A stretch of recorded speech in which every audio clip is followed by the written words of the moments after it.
What is up, everyone, and welcome to the WAN Show. I'm coming to you live from the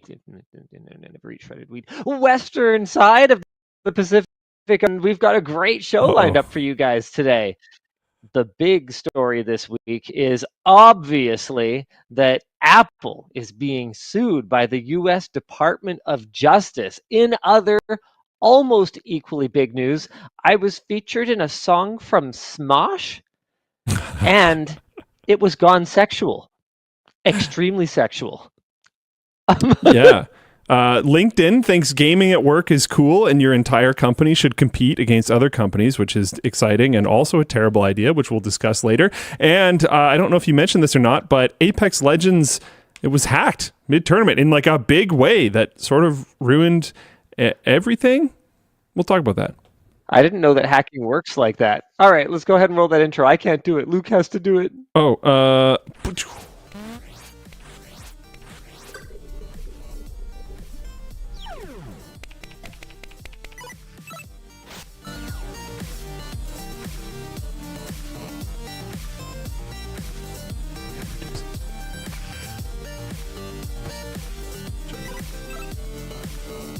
Jawa, UGREEN, and AirPods. Brought to you by APOS. Jawa. Well, we were both doing it, so that's great. Nice. Absolutely fantastic. All right. Why don't we jump right into our first topic? And if you're a frequenter of r/Apple, you're gonna have to grab your copium supplements, because this is going to be pretty hard to hear.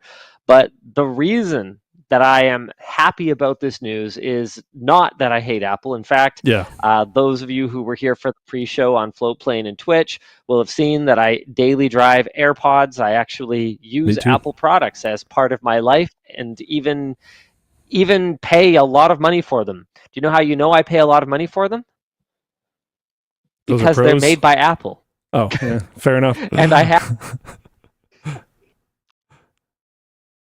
Uh-oh, we lost him. While we hopefully get him back, I'm just going to start reading the topic. Yeah, he's back.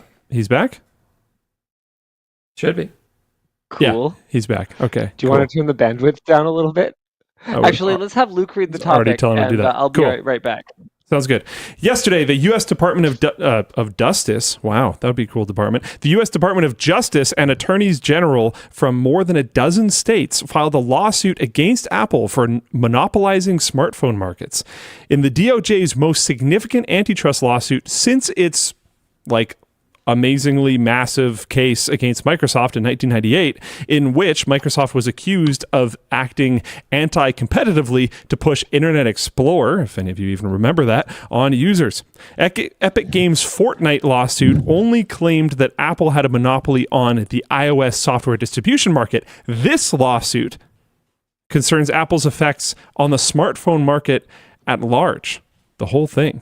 iPhones account for around 56% of the US smartphone market, having passed the 50% mark in 2020. The case in a nutshell: the government complaint cites pretty much every complaint about iOS brought up by users in recent memory. This includes Apple blocking third-party app stores, payment systems, and sideloading on iOS, intentionally obstructing cross-platform features in apps like Apple Messages, making it seem to iPhone users like Android phones are to blame.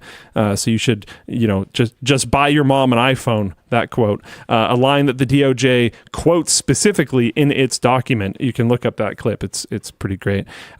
Suppressing cloud streaming services. Apple did recently change their global policies to allow services like Xbox Cloud Streaming and GeForce Now to host their game streaming library in a single iOS app.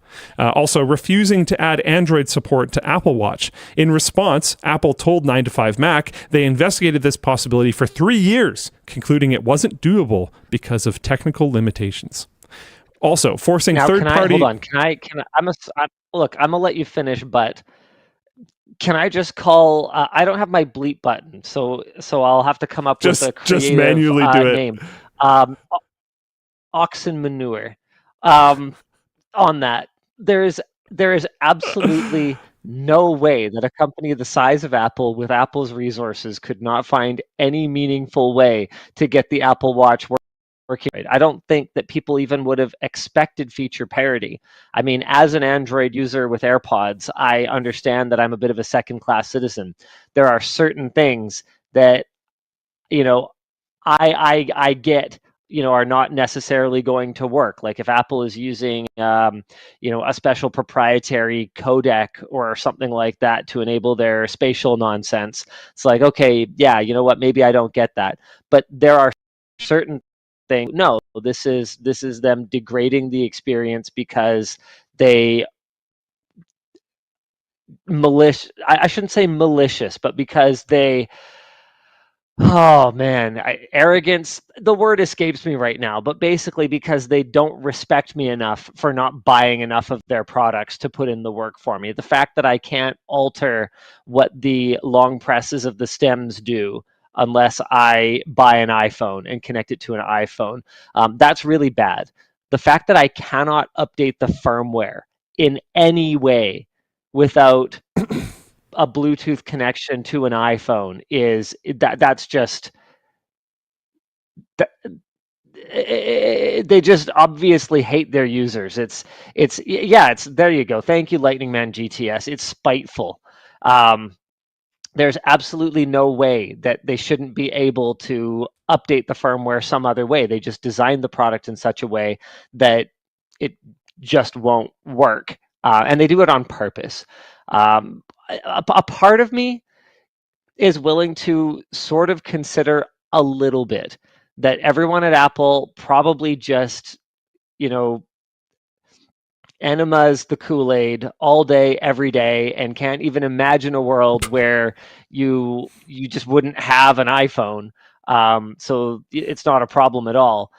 So, why would we have a way for you to, connect to the case via a wire and have it, push that way or something? And I understand the case is just for charging or whatever, except that it's not, because they can definitely communicate with the AirPods via the case. So I don't know. So I can understand why they just wouldn't consider it when they're designing the product, but it just happens too consistently to the point where it has to be on purpose at this point. And I think that's essentially what the DOJ is getting at, is that we've got this long history of Apple designing their products for minimum interoperability and then basically shrugging and going, buy more of our stuff. Okay, Luke, sorry, go ahead. Yeah, no worries. To continue the citations from the government, forcing third-party payment services to use Apple Wallet, blocking super apps like WeChat, Alipay, and other apps that also serve as platforms for mini apps and thus reduce the user's dependence on Apple's own features, and more. There's tons. The DOJ even says CarPlay is anti-competitive, which was actually kind of interesting to me. But anyways. So that doesn't make sense on the surface, but if you click through, what they're alluding to is actually a CarPlay future, not the state of CarPlay right now. So Apple is apparently telling auto manufacturers that in the future, if they want to be able to support CarPlay, they're going to have to enable Apple to take control of all the screens in the car, not just a windowed screen. And this is really frustrating to me because one of the issues that I've had with Teslas, for example, one of my main reasons for not being interested in a Tesla for years, even though on paper it was like, what, you're like a tech guy, you should just have a Tesla, right? One of my main issues was that I was locked into Tesla's operating system. So yeah, I could use Google Maps, as long as Tesla decided I could use Google Maps. Like I couldn't just plug in my phone and use whatever I wanted. And it's been shown now that you could totally, even in a Tesla, just run Android Auto or run CarPlay in a window and get all of that functionality that you want that way, instead of relying on Tesla's own entertainment operator. But I was like, no, this is absolutely perfect.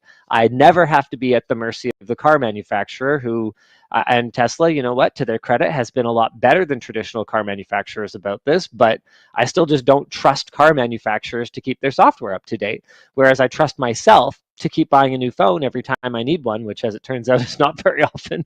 But I can do that, and then I can just bring I can just bring that new experience with me. And this, I didn't realize, would totally tank that, because all I wanted was my phone to run in a little window on my dashboard. I don't want my phone to completely take over the car. I want my car to work like my car should, and my phone to work like my phone should. And then just I can listen to whatever music I want on playlists that I have stored on my phone. That's it. That's all I'm asking for. And I just don't understand why companies like Apple have to flex like this and impose their will. Like, God, who cares? You already sold the iPhone. Sorry, go ahead. Yeah. And by the way, no, I was not rapping or doing weird gestures. I was bringing liberty and freedom to a bug that was bothering me. Anyways, moving on. Apple issued a statement saying that the lawsuit threatens who we are and would hinder our ability to create the kind of technology people expect from Apple, where hardware, software, and services intersect.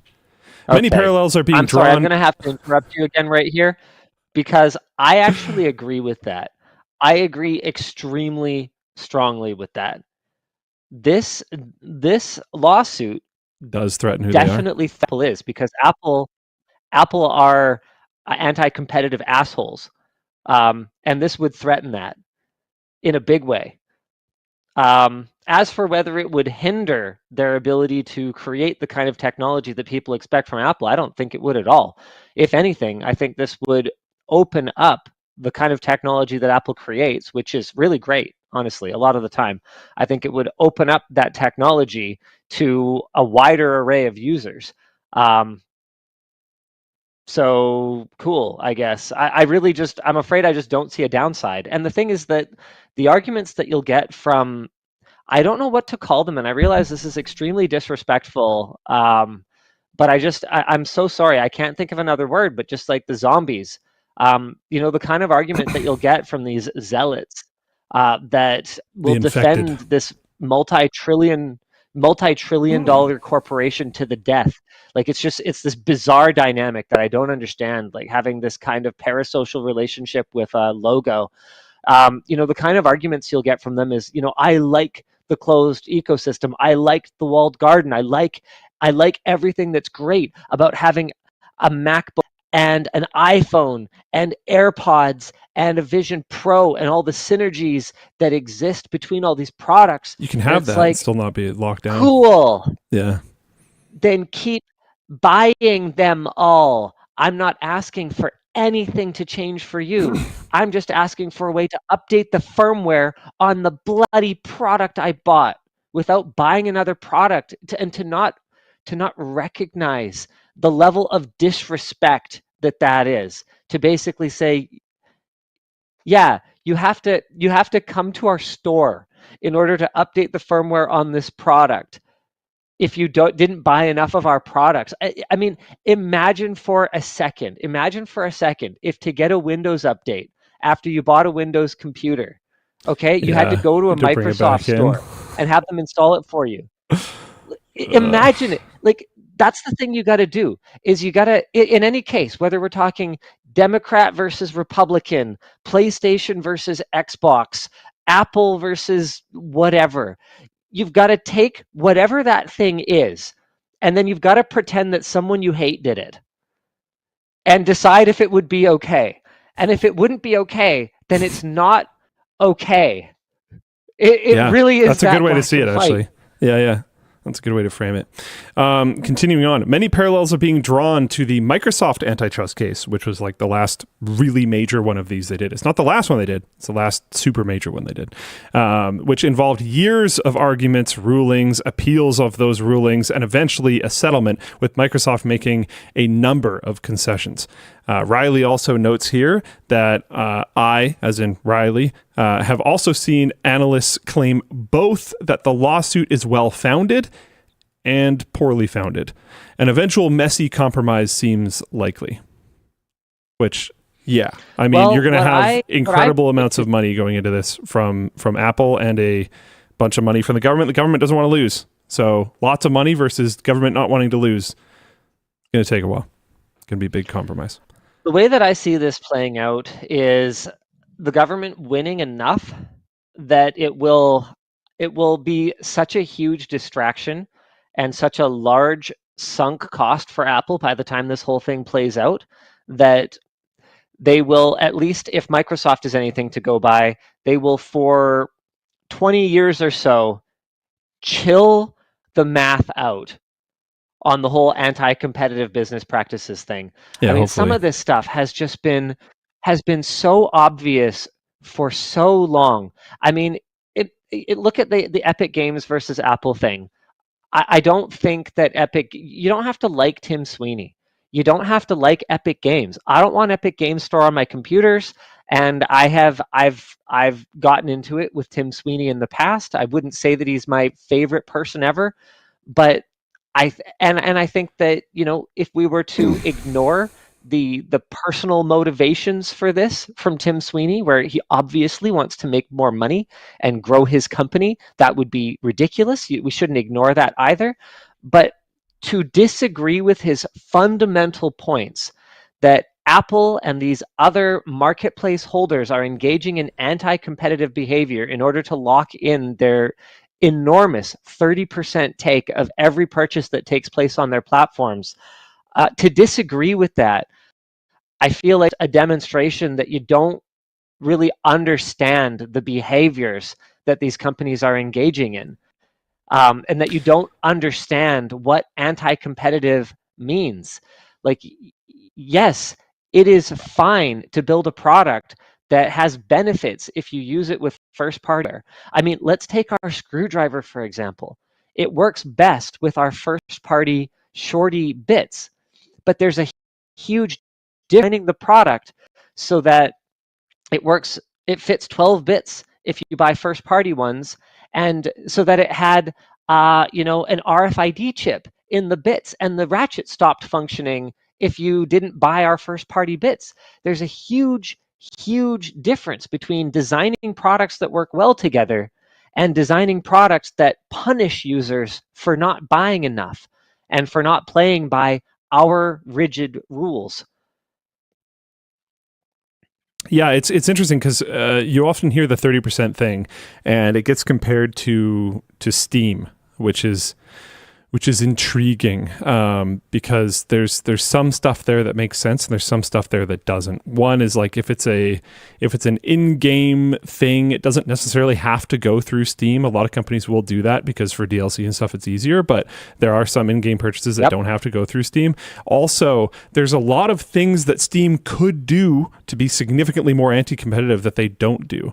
There's interesting stats. I'll come back to that in a moment. There's interesting stats that make it look like, oh, Steam is a little like in 2018, a group of Valve staff tried to figure out how efficient they were being, and found that they were making more money per head than Apple, Facebook, etc. Nearly every tech giant out there. They found out that they were making in 2018, right, $780,400 per employee at Valve of any level, and you compare that to Apple, and who Valve's makes roughly a money machine.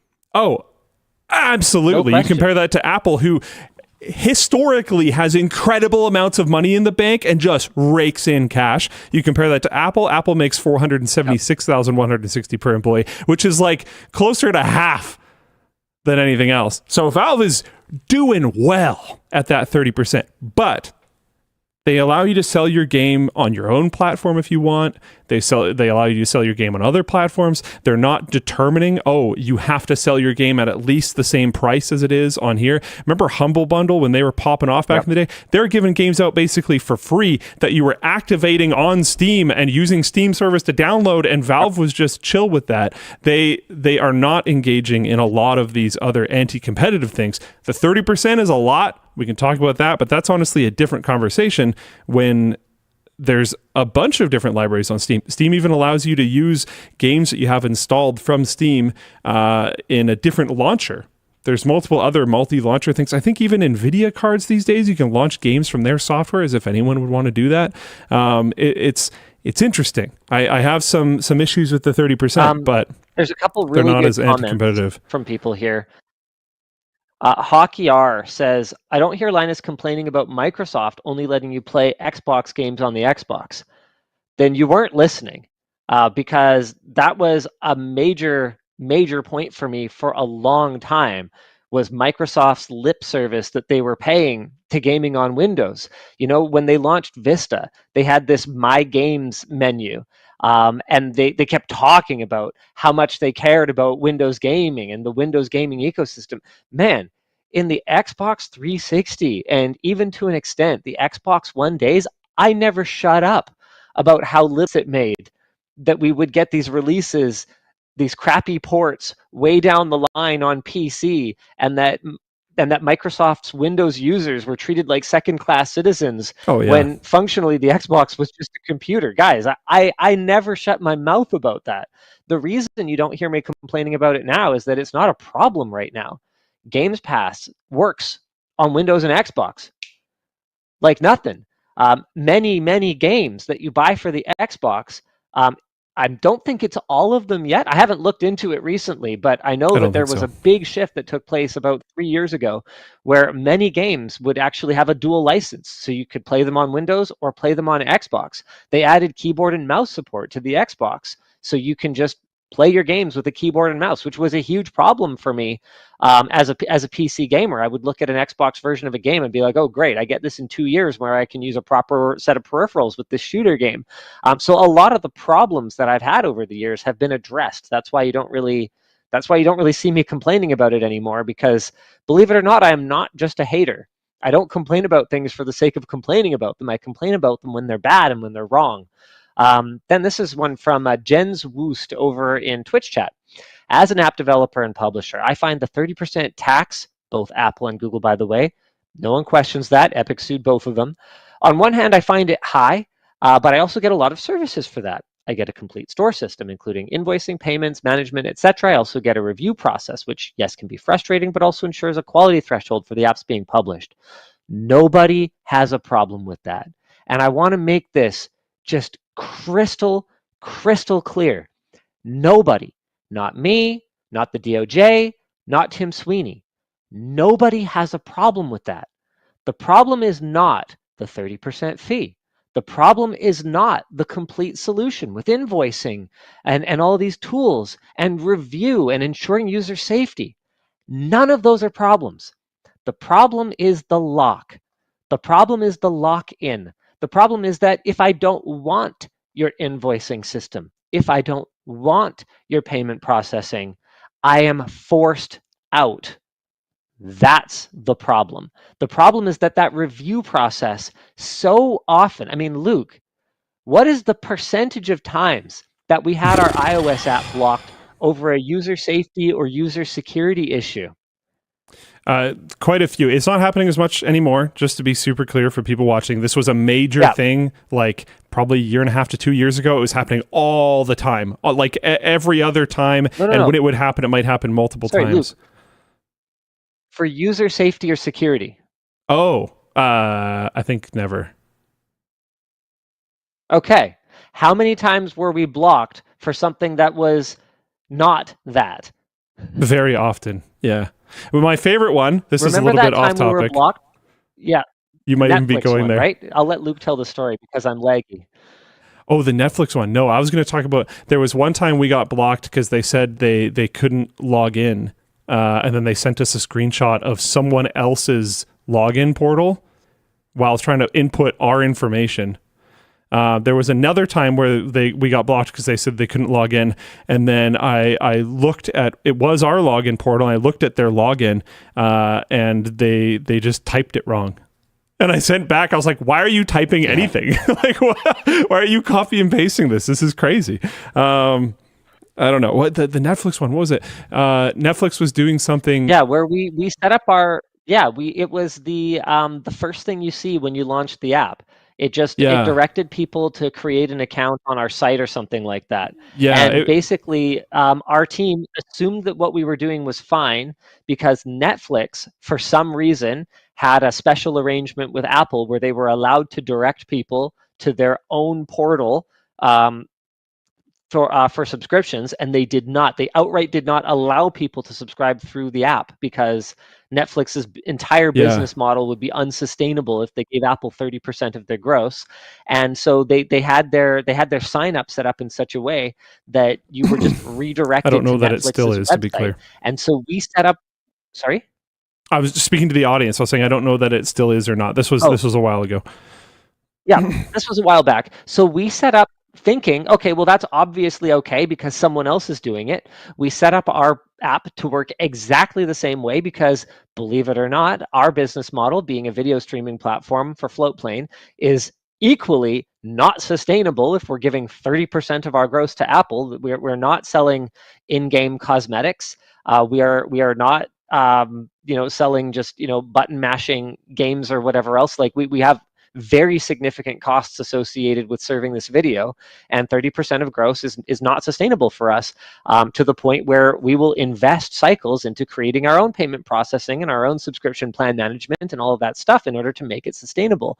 And so we set it up in the same way that Netflix was doing it, and our app got rejected. And when we responded saying this is exactly the same as Netflix, that was a long battle.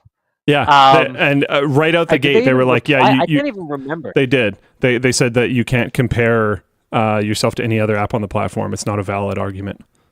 And I was like, "This is one of the biggest apps on the platform. How is this possibly not a valid argument? You think people aren't going to build things based off what they see on your thing?" And they were just like, "You can't compare to any other app. This is what we're telling you. You have to listen to what we say." And it's like, okay, because and that was also really frustrating because I would complain back when we were having a lot of problems. I would complain about us getting blocked for X or Y or B reason, and people would message me and tweet at me and all this kind of stuff. Oh, well, my app got through with whatever. I'm like, yeah, that doesn't mean anything in my experience. There's no it's all completely individual. I'm having this problem. I'm now dealing with this person on Apple's side, and it just is what it is. I can't make any arguments based on precedent. It's just super frustrating. Yeah. Which is how arguments work, by the way. Yeah. Precedent matters a lot. Yeah. And again, you've got to come back to, would you be okay with it if someone that you hate did it? So if Microsoft were to say, oh yeah, Valve. Here's a stupid thing. Valve is allowed to have Steam integrated enough into Windows networking so that when you switch to a wired connection, it'll automatically go faster and use that wired connection. But Uplay can't have that. So it'll just stay on Wi-Fi unless you manually disconnect your Wi-Fi and relaunch the app. And too bad. It's different rules for different applications. You'd be furious. You'd be sitting there going, well, this is ridiculous. It's ridiculous that they're gatekeeping this. And that's exactly the argument here. You can't gatekeep functionality like that. And for anyone who's going to sort of argue back at me, yes, you can, Apple did it, the answer is no, you can't. And the DOJ finally woke up from its 25-year slumber and figured it out. At the time, back in 1998, I was 12, so I didn't really understand. I used Internet Explorer, and I thought Internet Explorer was fine because I didn't know any better. All I had ever touched was Netscape Navigator, which from my perception was a piece of garbage. Did I perceive it as a piece of garbage, though, because of Microsoft's anti-competitive practices that effectively removed all of their funding? Maybe, but as a consumer, I didn't understand the impact that Microsoft's behavior was having on competing products and on their own product. All I saw was the convenience, just so convenient. Windows comes with Internet Explorer. It's so natural. Of course they're integrated, because I was a kid. I didn't get it. Now I am 3 times the age, which has some downsides, but definitely has some benefits. I have the wisdom to look at what Microsoft did back then, to look at what Apple is doing now and see the knock-on effects of this. See the way that this kind of platform gatekeeping harms me, even if I don't understand it. And if you're a user who loves the Apple ecosystem, let me try to attract you with honey instead of vinegar this time. Forcing Apple to compete harder is going to be good for you. You want a hungry Apple. You want a competitive Apple with bite. You don't want an Apple that is just going to sit and get fat and lazy and put billions of dollars into vanity projects that they ultimately cancel. You want an Apple that is trying to make the iPhone better, an Apple that recognizes like, oh, there's a serious, quality problem with, you know what, I'm just going to go after a lower hanging fruit. There's a small percentage of users who are still mad that you still can't move around your app icons on the home screen to your heart's content, that you have to create, garbage folders wherever you, and make them invisible wherever you want to have an empty spot. We should deal with that. Let's get hungry. Let's fix problems. The fact that they took, 3 or 4 years to address those butterfly keyboards in their MacBooks, you don't want that Apple. You want the Apple that is scared of losing market share. You want that and drive. You should know that. Yeah. Yeah. You want the Apple that is going to lower the price of iCloud because they don't just get to stuff it down your throat, because they're forced to allow other cloud providers. Like, man, how awesome would it be if someone like a Backblaze had the same level of API access and could have the same level of integration with iOS? All of a sudden, you wouldn't have to pay for freaking iCloud. Backblaze is a perfectly good service.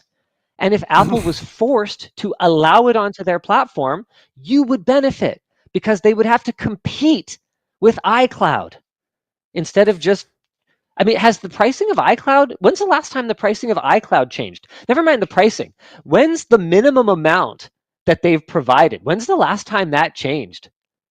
Because it's like nothing. Yeah, I don't know. I know there's two interesting arguments to go along with this as well. I got both these from Theo, but one of them is that this is a shout out to us because it's bad for us. But I think he was talking about places like Twitch and stuff mostly at the time. But platforms that have a split with the creators on the platform. So Floatplane would be one of these. Twitch would be one of these. YouTube maybe. I don't think YouTube is largely operating this way, but it's going to impact them to a certain degree. Even Twitch, it's only part of their audience that this is going to impact, but it is to a certain degree. Any platform where you're splitting the income already, this is an additional split, and that's going to hurt those platforms disproportionately compared to other ones. Because like Floatplane, for instance, that's a much bigger chunk that comes out of the pie before we have to try to split it with our creators that are on the platform. So it splits and then it splits again, which is really, really rough for us. And then you have platforms that have probably, I don't know. The other argument floating around is that there's platforms that are like carrying the monetization of the App Store, and there's platforms that are mostly just benefiting from it. Because there's platforms that are really big and very important. I think the example that Theo used was like banking apps. Banking apps are going to pay their Apple developer fee and then nothing, despite being a huge requirement in the modern era for people to do banking with your bank at all, is to have a banking app. So this would be something that they would pay a ton for, but they're paying nothing. So they're effectively getting subsidized by the Twitches, the Floatplanes, the mobile apps with microtransactions in them. All the things that are actually flowing a lot of money through this 30% cut is effectively subsidizing these other, in a lot of cases, enormous companies that just have to pay their developer fee or nothing if they're on the Google Play Store. But it's both of those situations are like, ugh, this doesn't feel like right. This doesn't feel good. I don't know. Oh, and there's no incentive for Apple to change it. No, I'm here. And there's no incentive for Apple to change any of that as long as they're making money. Yep. Hand over fist, I might add. Yeah. And if they are not required to compete with anybody, if they're able to just sit and maintain the status quo as long as it's comfortable. And that's exactly what these kinds of antitrust cases are designed to combat, is complacency and comfort, to force them to compete hard. And everyone, absolutely everyone, unless you own a whole bunch of Apple stock, should be rooting for that. And you know what? Even if you own a whole bunch of Apple stock, you should still be rooting for it. Did Microsoft get crippled by the 1998 antitrust? Was decoupling Windows and Internet Explorer actually? I'm talking now, long term, because long term they're doing great right now. They're crushing right now, to be honest. I'm not an accountant. Okay, this is not financial advice, but pretty much anyone smart that you talk to who treats stocks like anything other than gambling is going to tell you, you are buying these for the long term. You're buying it because it's a company that you believe in, because it's a vision you believe in. It's something that you understand. That's how you're actually supposed to buy stocks, because you're supposed to be, instead of trying to time the market, you're supposed to be going for time in market, knowing that, historically it has grown at X rate and whatever the case may be. So with that in mind, if you bought Microsoft long, are you a sad camper today because of that lawsuit? Especially if you actually bought it right when that lawsuit came in, you're probably doing super well. because they had to fight. They had to actually try. And you know what? Have they learned anything in the long term? I think no. Their shenanigans with Edge these days, honestly, are probably worse than what they were doing with Internet Explorer back in the 90s.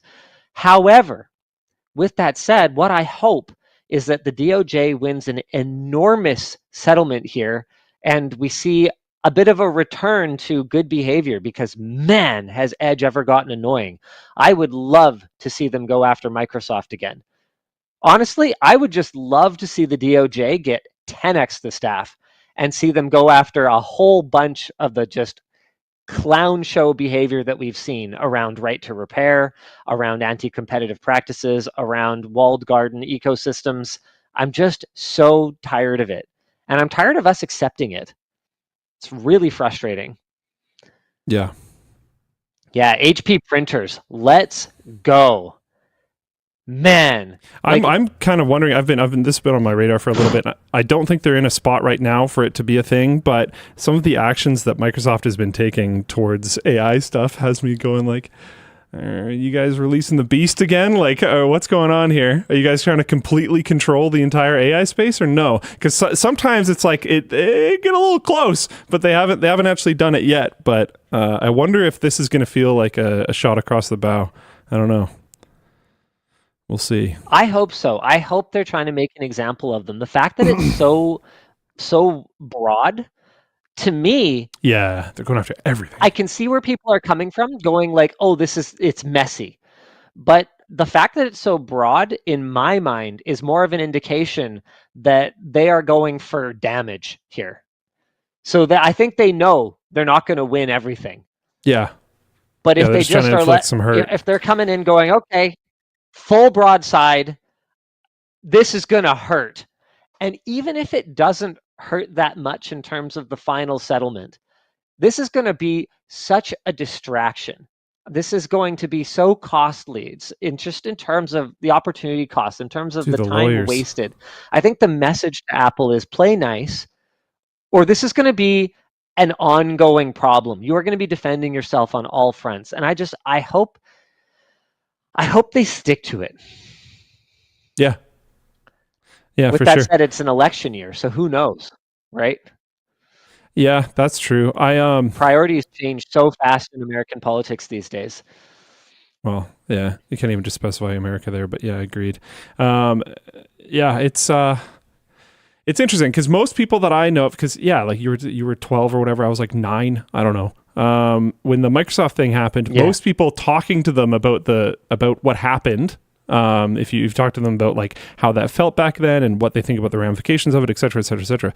Most sentiment that I have seen is that they wish that this type of thing happened more often, would happen to more companies. They'll point at some company now that's doing something and be like, why aren't they going after them?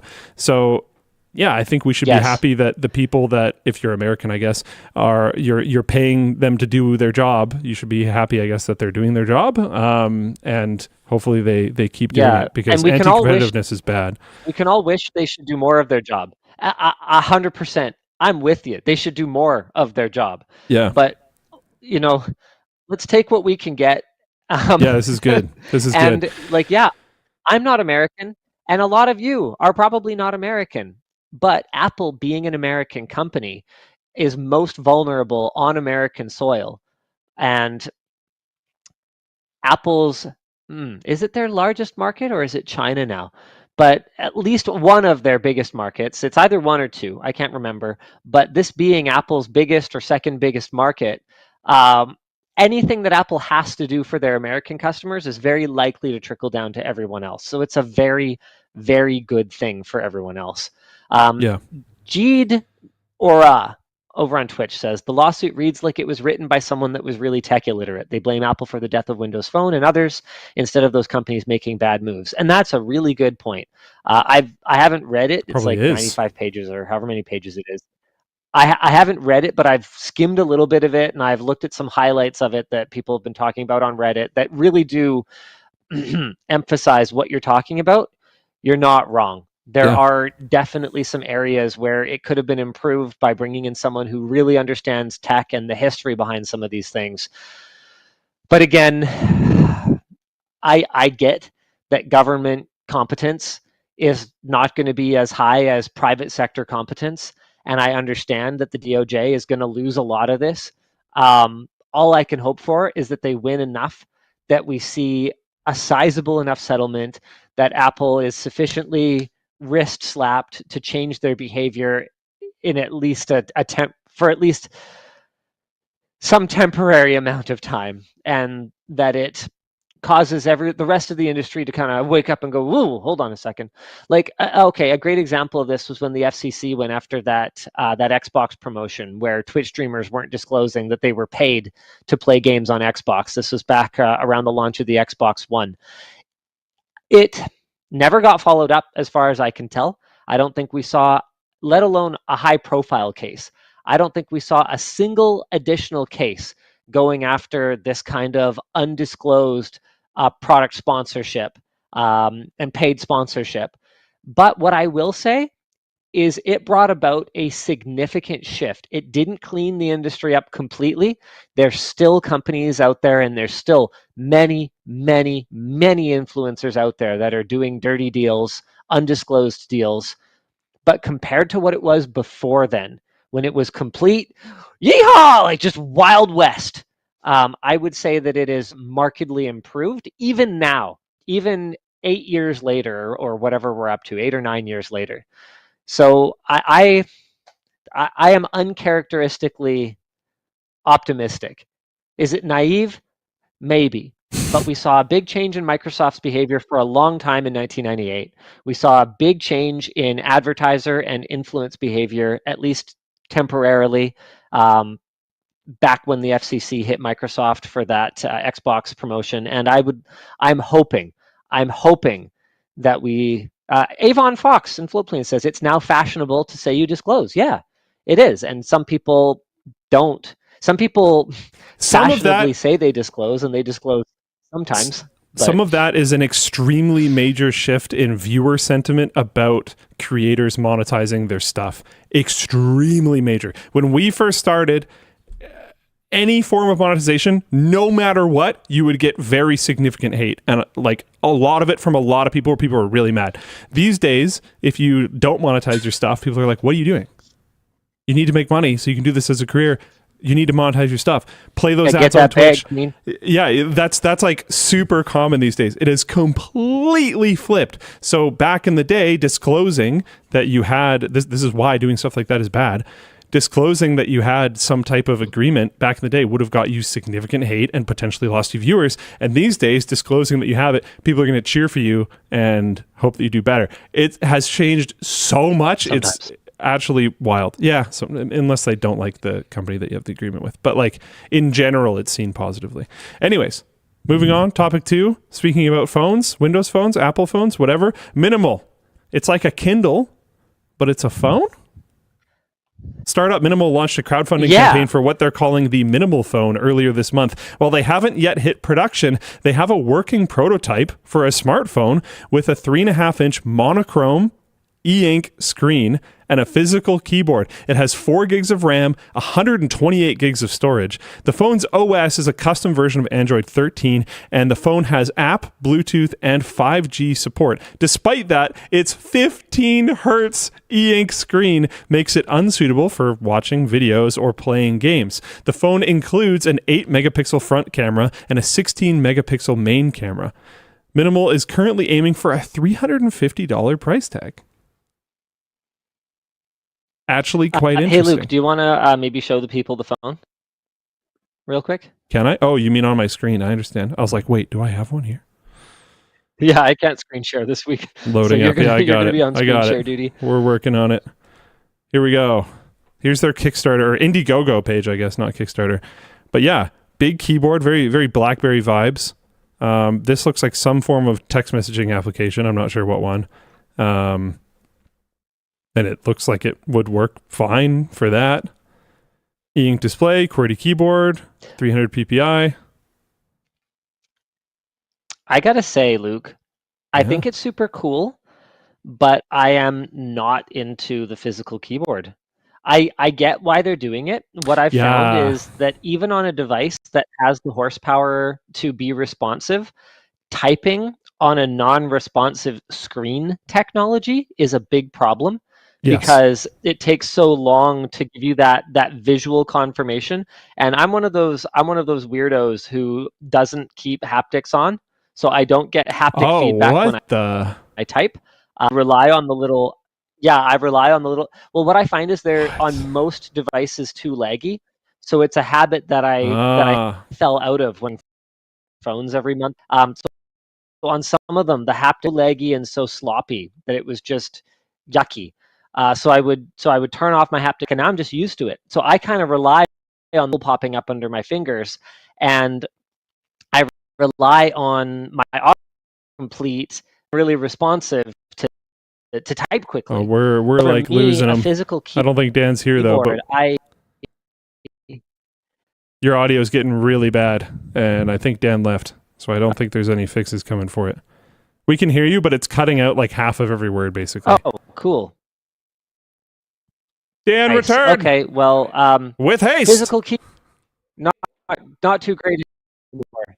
Not too into the physical keyboard. Their Indiegogo page, by the way, is saying 4G. So I'm not sure if the notes are wrong or if something's going on here. But yeah, the essential features here says 4G LTE.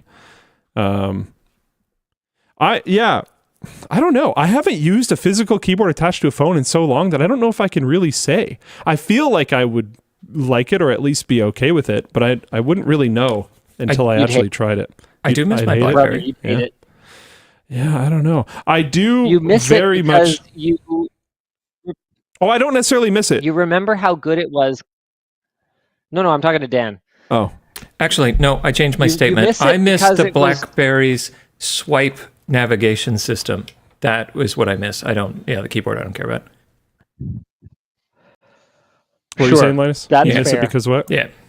I was saying you missed the keyboard because it was so much better than not having a keyboard back then. It was so much better than T9 typing.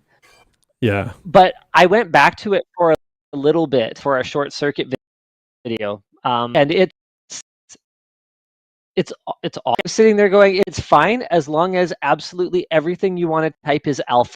And as a bit of an alpha myself, I'm in the Manaverse. So I can't even. Man, what can you think of a toxic Manaverse thing? Can't think of anything. You have red pills in your vitamins every day. I don't know. Yeah. Well, that's good. That's good. How many Manaverse creators do you follow? Influencers? I don't think so. Trucks. Although I get them. Trucks and guns. It shows up in my feed. It shows up in my feed a lot because I like working out in chess. So YouTube is you like working out and you like chess. You must be into this stuff. And I'm like, Get out of here! I don't want it. You're our demo. Yeah. Stop. Do you have any idea, as a married late 30-something, how much promotion I get for like secret meets and like Ashley Madison and stuff? And I'm just like, oh no! How many times do I have to tell you? How many times I gotta tell you I'm not interested in this? Like, not everyone who's married is abstinent. Yeah, that's unfortunate. I'm doing fine. No, it's a good thing. It's not unfortunate. Wow. So, I'm telling Yvonne you said that. That's not what I meant. The minimal phone. I don't know. I don't know if I'm necessarily into the keyboard or not. Sorry, we're fighting with latency. I don't know if I'm necessarily into the keyboard or not, but I am definitely interested in the concept. I think the $350 price tag might actually be pretty good, especially once you start being able to pick these up used. But I think that there is a fairly considerable war going on for like time and mind space, and I think people are starting to recognize and understand that. And I think tools like this could be very good, because something that I've heard from, did we lose Linus, or is he just very still? I can't tell. He's very still. Okay. No, something that I've heard, because I've been encouraging people to turn on screen time limits on their phone.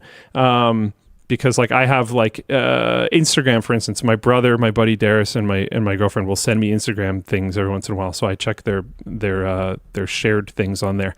But I have it limited to like 5 minutes, so that if I accidentally get stuck onto the homepage and start doom scrolling, it'll just shut it down for me. But something that's ridiculous about that is when it shuts it down for me, it'll go, "You're out of time. Do you want to go to settings and give yourself more time?" Like, are you kidding me? Yeah, I know. For me, that works. I won't go to settings. I'll leave it and I'll just close the app. A lot of people have communicated to me, the second that comes up, they're going to settings, they're increasing their time. It does nothing. So like, it would be actually nice to be able to have something that you like can't necessarily do that with. Like, maybe Instagram does work on here, but it said it's not good enough for games. You want to put Net Nanny on your phone. Like, that's self-inflicted. Yeah, I want to be able to. Yeah. I want to I want it to be harder to turn it off. Like, you want 5 more minutes? Yeah, like that. You know what? Oh man, something like that alarm clock. Remember that alarm clock that you had for a little bit that would jump up and run around the room, and you had to go chase it in order to disable it? Yeah, until I booted something it. Like that, where you have to do some kind of cumbersome thing. And I think I can definitely see where that could be a problem.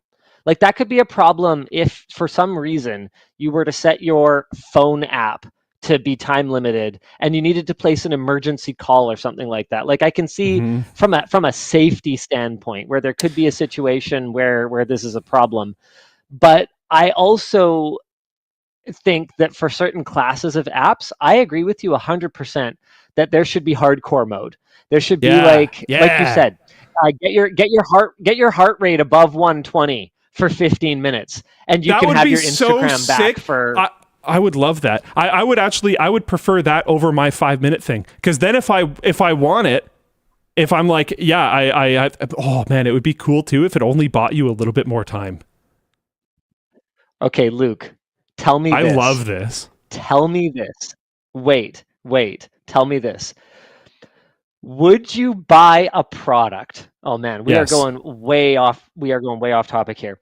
Would you buy a product that was essentially a lockbox? Okay? A lockbox for your peripheral plugs. So you can't just like unplug them and plug something else in. Okay? And then what it is not like an interposer, like a pass-through. Essentially, it's like a pass-through dongle for your mouse, board, and game controller. Okay? And it has some kind of API integration with games so that you could actually you are forced to do that thing you tell yourself you're going to do, which is every time you hit a load screen, do 10 push-ups or whatever. So it has like a webcam thing. And it's like, I am actually not going to give you back your keyboard mouse. Drop down and give me 10 soldier, like every time you're in a loading screen or whatever, like, would you pay for that product? 100%. That's so sick, actually. I wasn't sure where you were going with that for like a while, but I'm super into that, because my thing is, I will do it. I'll have like the willpower to do it, but I'll forget.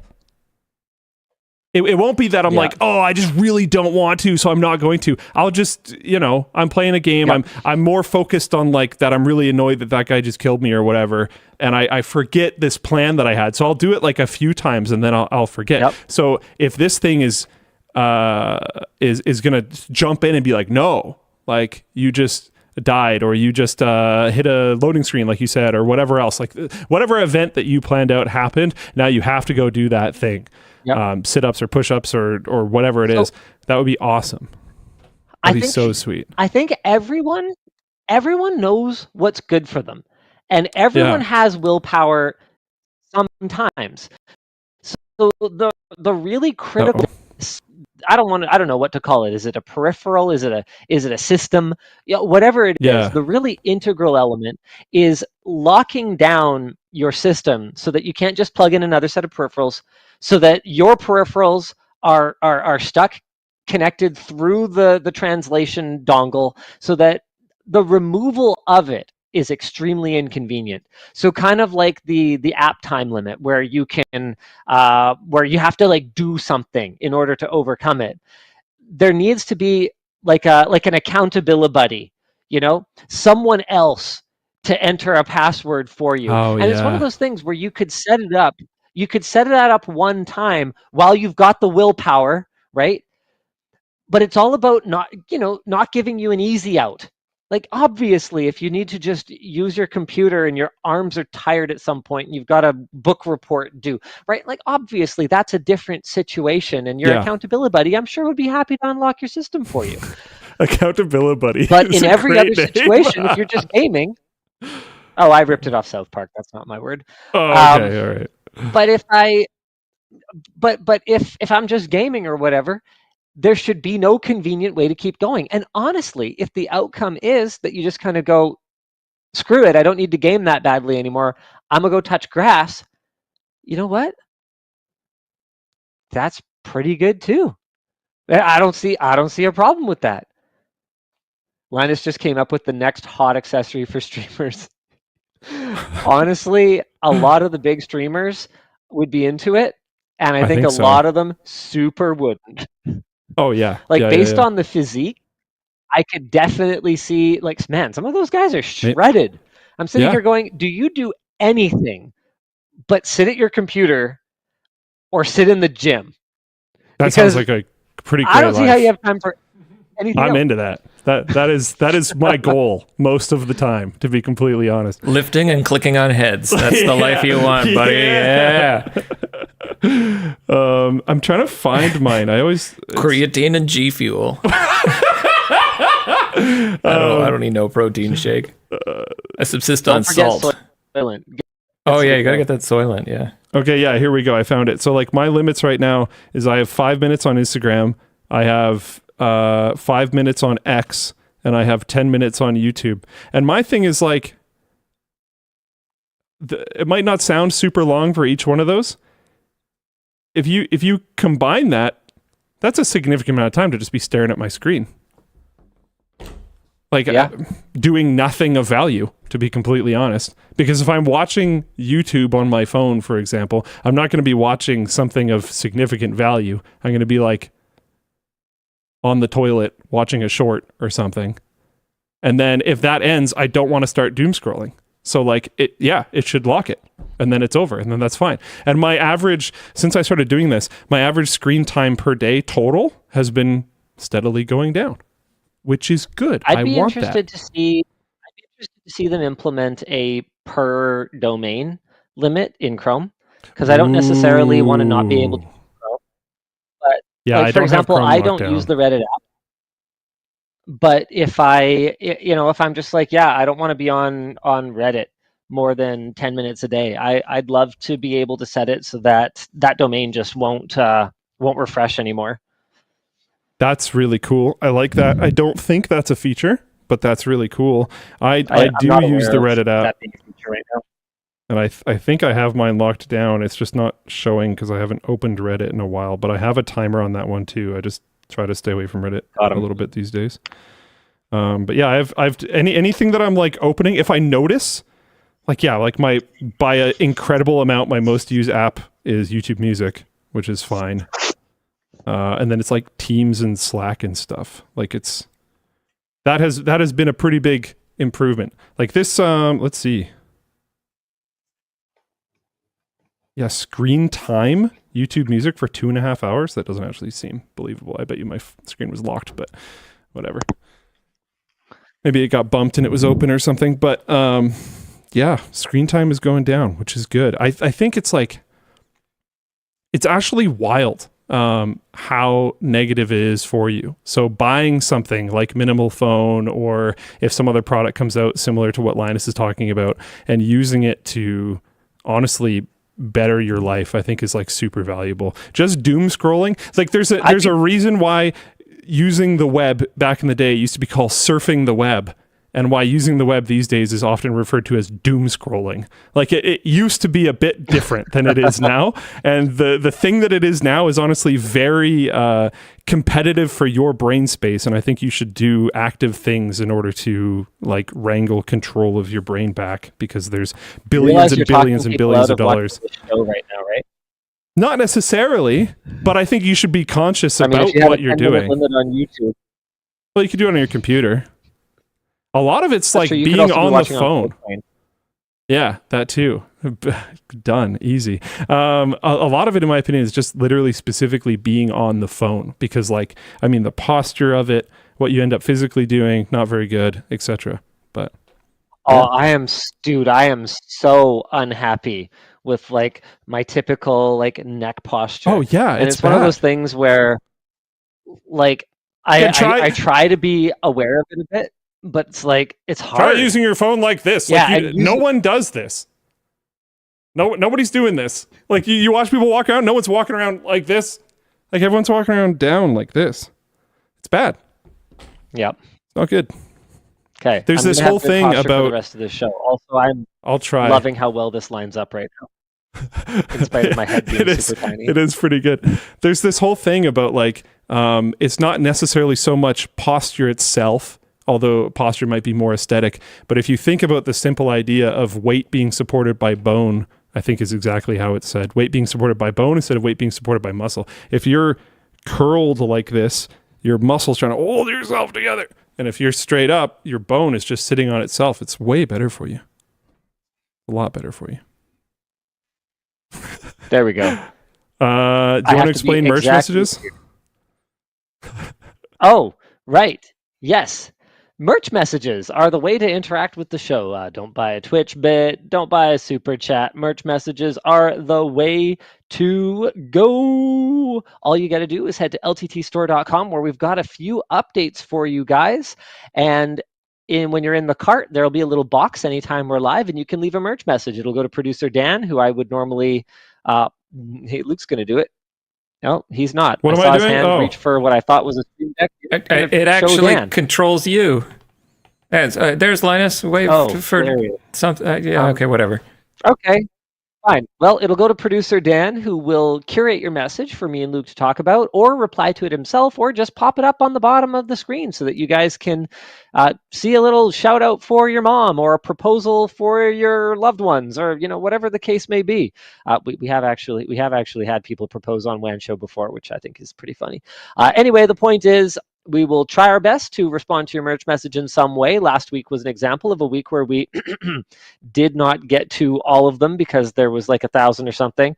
But the worst case scenario is you'll get some quality merchandise in the mail instead of just throwing money at a screen, which has always offended me a little bit. Nothing against the streamers who rely on that and the people who enjoy that kind of thing. Yeah, it's just not my jam. And I like that if you're going to spend money, you should definitely get some quality merchandise in return. So before we do a few merch messages to show you guys how it works, I have a couple of little merch updates for the store. Retro Screwdriver is still running with free shipping for your entire order.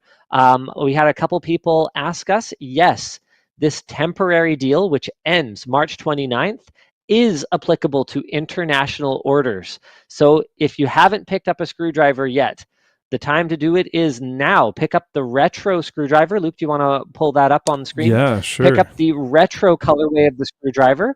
You will get free shipping on your entire order. That is internationally. So, hey, do me a favor. Grab a few other things while you're at it. That would be great, because international shipping is pretty expensive, and this is a good time to just grab anything else that you want from the store because, hey, free shipping. Might I recommend our new cable management arches? We've also got, what else is really cool and people are super into? TechSack is in stock right now and has really good reviews. Yeah, magnetic, man, dude. I wasn't sure, Luke. I love this. I wasn't sure. This was one of those products that I was like, do people want a cable management solution this badly? I don't know. Turns out the answer is yes. It just looks so good. These things are crushing it. Yeah. They're absolutely crushing it. It's just like every frustration that I've ever had with like, oh, I used zip ties this time, now I need to go get zip. Oh, forget it. I'm just not going to bother. Or like the Velcro ties. Long live Velcro ties. They're great, but they're not perfect. They're if you use them properly and really cinch them tight, they're such a pain in the butt to add something to. Magnetism, man. Magnets. They fix it. How do they work? I freaking love them. Is the one answer. Of the top uploaded things on the Reddit right now is someone using one of the arches to open their fridge that has a broken handle. Yeah. I wonder if I can find that. The magnets are super strong. I was trying to think what else is great to pick up on the store. Man, we launched so many products that I feel like some things end up kind of buried. The dropout hoodie that I'm wearing, that's a really good one. It's super comfy. Man, gear. Yeah. Oh, the Steve is doing really well. That mock neck. Speaking of the show being largely about Apple this week. Anyway, yeah. So LTTstore.com. Anyway, Dan, do you want to show what a curated merch message looks like?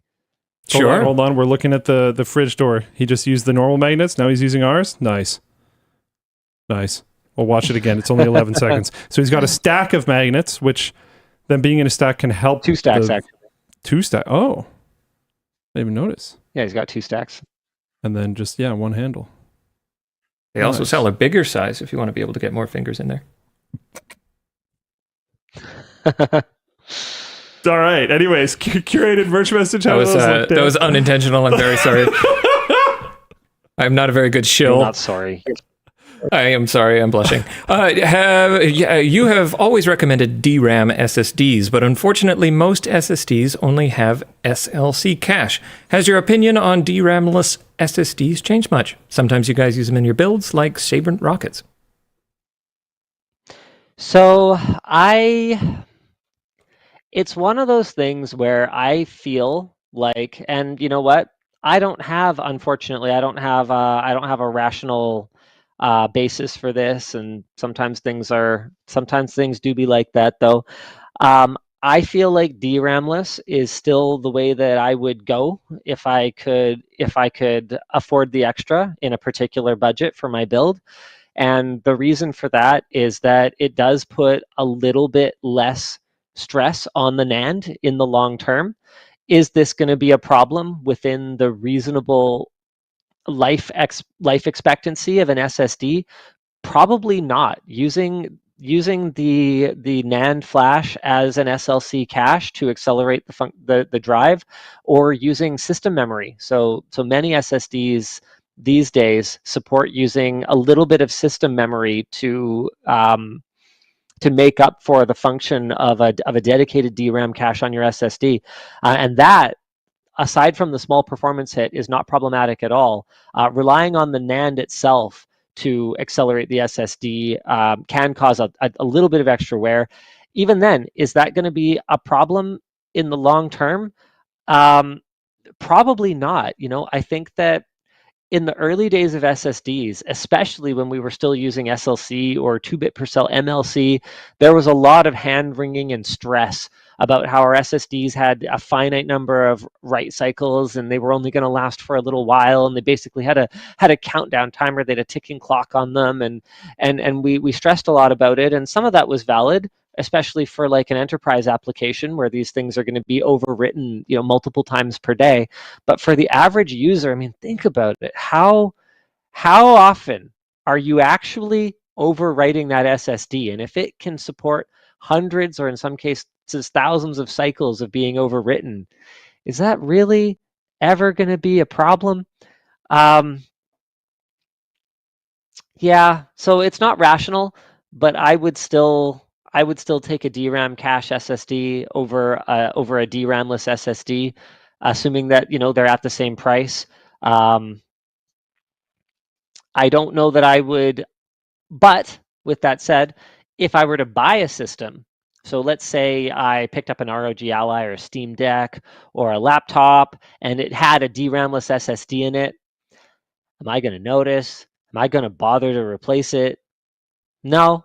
And especially if I was picking up a game drive, like a secondary game drive, I don't know, direct storage might matter at some point. The first couple of games implemented, it hasn't really mattered, but for direct storage, it might matter at some point. So for like a secondary game drive, just my game dump, would I bother to get a DRAM cache SSD? Absolutely not. For that, where I'm not going to have any data that matters, and everything could just be replaced by downloading the games again from Steam, just get whatever the cheapest possible storage from a reasonably respected brand would be. Inimgor in Floatplane chat says, them king spec SSDs die quickly though. I mean, that may be true. That may not be true. That may be anecdotal. I don't have any trustworthy data on whether king spec SSDs die quickly or not. But if they do, I would say it's probably less to do with the lack of DRAM cache and probably more to do with the quality of the NAND. There's been some recent scandals, particularly in USB thumb drives and SD cards, around low quality NAND flash from rando suppliers, or in some cases used NAND being used in these devices that has an extremely short life cycle. Man, I would love to see that product, the SSD NAND USB thumb drive, like the A grade NAND chip thumb drive. I'm not aware of anybody who sells that anymore. Premium thumb drives used to be a thing from the likes of brands like Patriot or whatever else, but I'm not convinced that they exist anymore.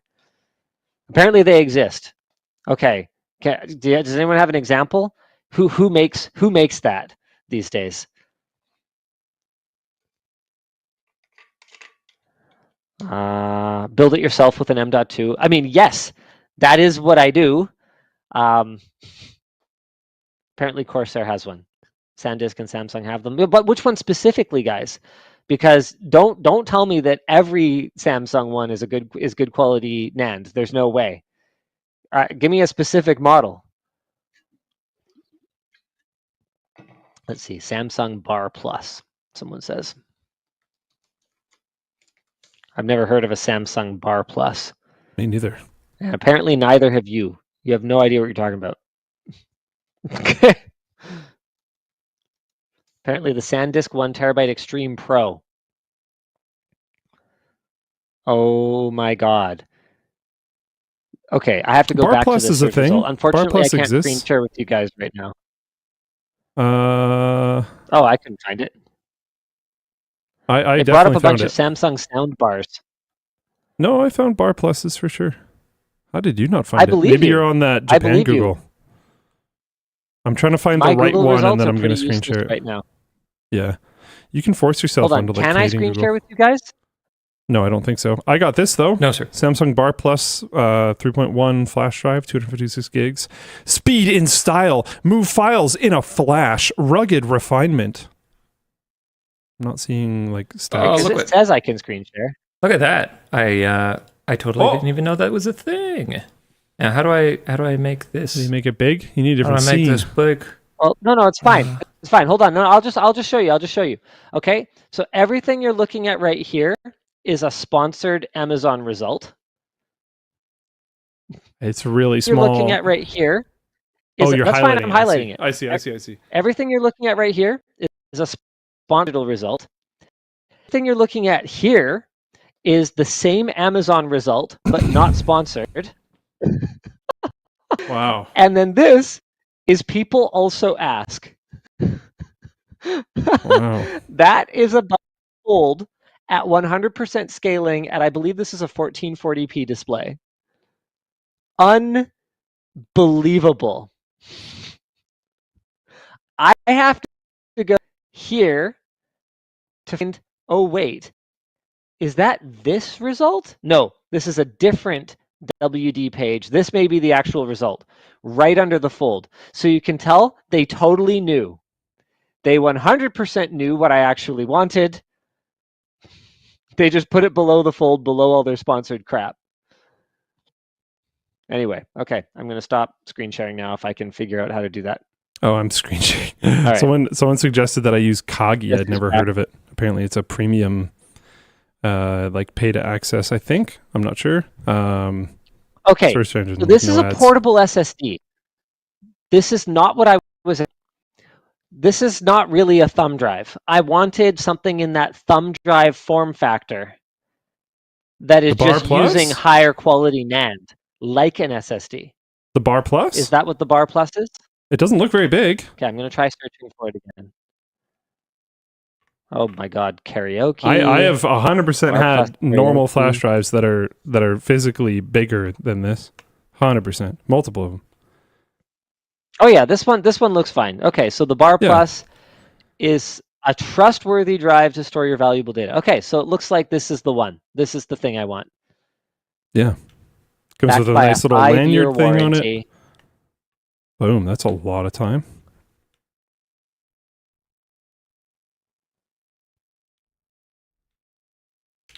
Do they actually say like how many total writes it's rated at, or are they just saying Samsung makes a lot of NAND flash and are experts in NAND flash, therefore you should trust it?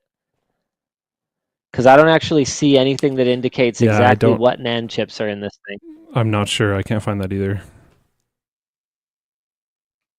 They just say it's fast. And the reviews for this thing are terrible. Are they? They're mostly On 5 stars. Samsung's own site, the reviews are awful. Start scrolling down.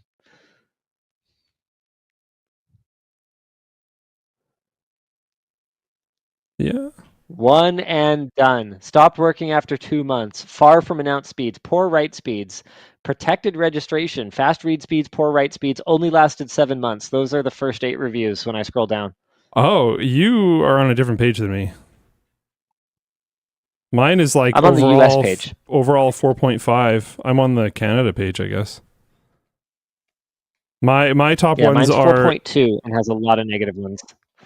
my top ones are impressive and stylish, amazing, high quality flash drive, solid, secure, never fails, future repeat customer here, durability. Yeah, I don't know, man.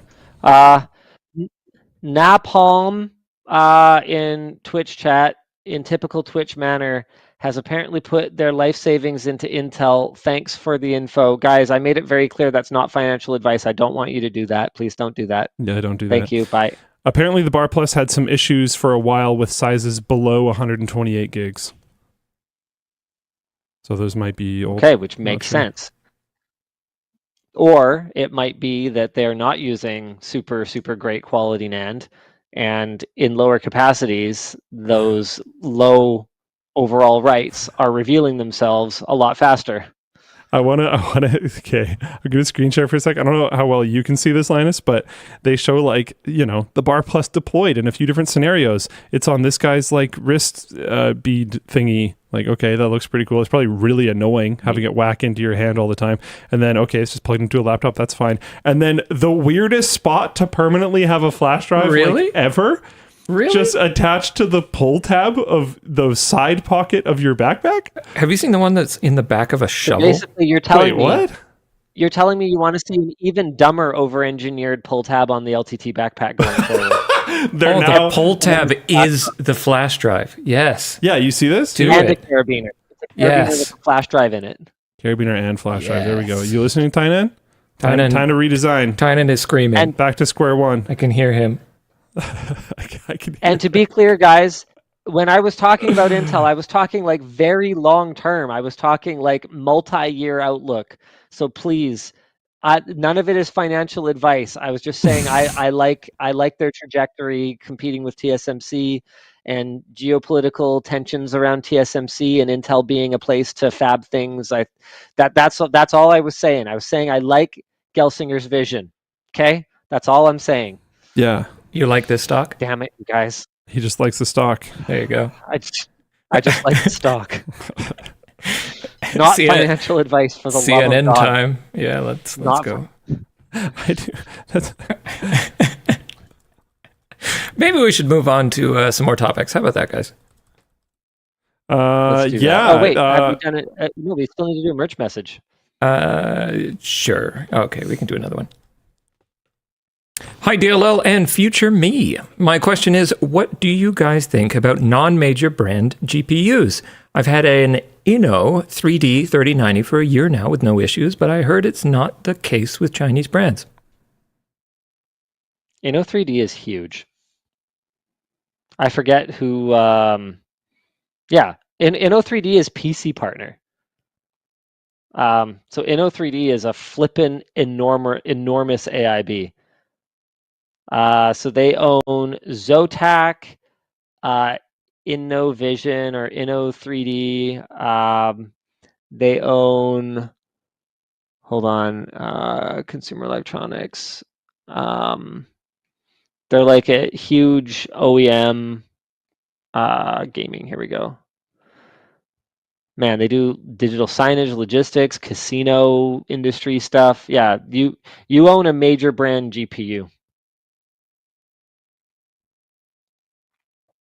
Yeah. Good job. Yeah. Oh, no.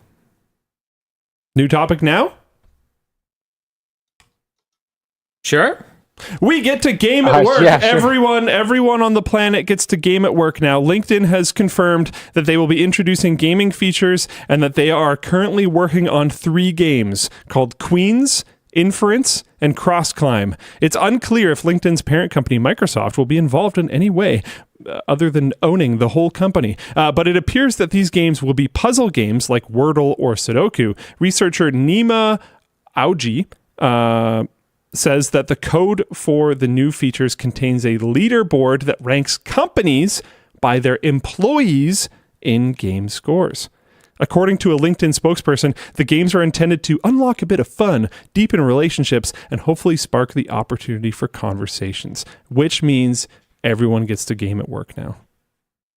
Just kidding. This sounds really dumb. But that's okay. Why are you being such a hater? I mean, I can definitely... What do they do? Okay, did they run out of things to make? Hold on a second. Did LinkedIn run out of things to make? That's my real question. Luke, you understand that this whole thing was your idea, right? Was it? Wow. The problem that could make sense. What did I say? Oh no. Oh no. Remember, when you took one online... Okay, so he cut out there. But what he was saying was when you took one online... Back in 2014... Yeah. Sorry, you're cutting out. So I got to inform the people of what Got you back now. So he's back now? Just send it again. You took one online course in gamification in 2014, I think it was, or 2016. And 14, you came back to work the next day, all fired up about your ideas for turning basically everything on the LTT forum into some kind of gamified thing. Everything from interacting with posts to responding to them to updating freaking profile pictures was going to be gamified. And if I recall correctly, we actually put together we put together what was going to be like kind of a compelling plan to make it like a tech hub. Like buy, sell, trade was going to be gamified in some way, and there were going to be incentives for like participation. And we were basically like, we could like turn it into like a social media platform essentially by making everything like gamified. And it was actually a really cool idea. And now you're just mad because LinkedIn got there first. Yeah, well, we realized that forums were horrendously dying and never coming back, so kind of paused that plan a little bit. But yeah, I don't know. I guess they're taking gamification extremely literally here, just going like, all right, let's just add an actual video game, which is kind of sick. I don't know. It reeks of like they either ran out of things to do or they wanted to do some type of like fun hackathon thingy, and people ended up making games, and they're like, oh, should we do something with this? Sure, let's give it to the people. I don't know. It seems so odd. I can't imagine any company. There's going to be like one company out there that for some reason like cares about this a lot and like actually has like dedicated time for their people to like compete on these games. There's going to be one, but that company's going to be very silly. I don't think so. And there's going to be no more other I think that. There's just going to be people who just want to play games and companies being kind of annoyed about this. I love the idea that if you do play this at work, your boss will probably be able to see that you did that. And be like, hey, wait, what? Speaking of, should we get into a big topic here? Sure, what one? Glassdoor is not 100% anonymous. Glassdoor has been snitching. According to Ars Technica, a software professional who emailed Glassdoor customer support to request the removal of information from her decade-old account instead found that Glassdoor took the name that she provided in that email and added it to her Glassdoor profile without her permission. They then repeatedly denied requests to remove her name from her profile, insisting that no one else would see the information. She then attempted to delete the account, but found that this only deactivated the account and didn't remove the problematic information. She finally requested a complete data erasure, which deleted the Glassdoor account, but didn't delete the associated Fishbowl account that Glassdoor had created for her without her permission.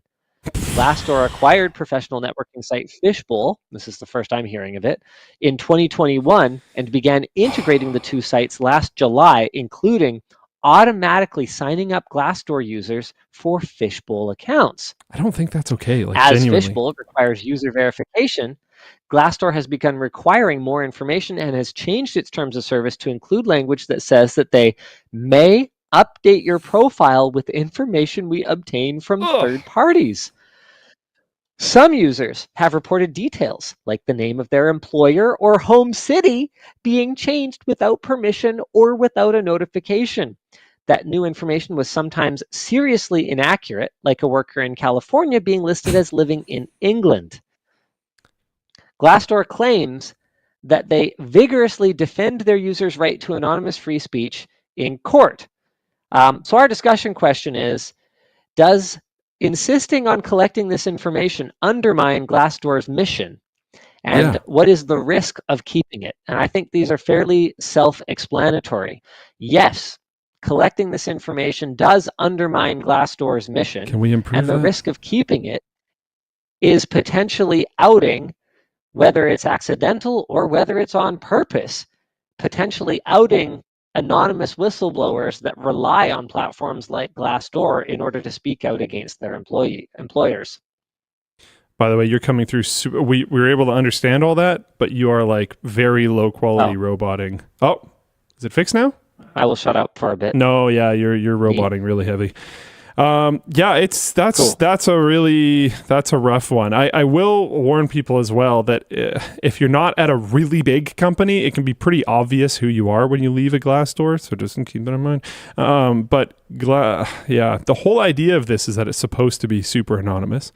So this is pretty obviously pretty sketchy. What's the risk of keeping it? The risk of keeping it is really high because you risk retaliation from the employer, and potentially, depending on what you write, you risk your hireability, because if a prospective company is able to find the Glassdoor review that you're leaving and it's like really, really emotionally charged or something like that, it could potentially hurt your hireability, which well, as is so often the case, The risk is not to Glassdoor, though. Nothing will happen to Yeah. them.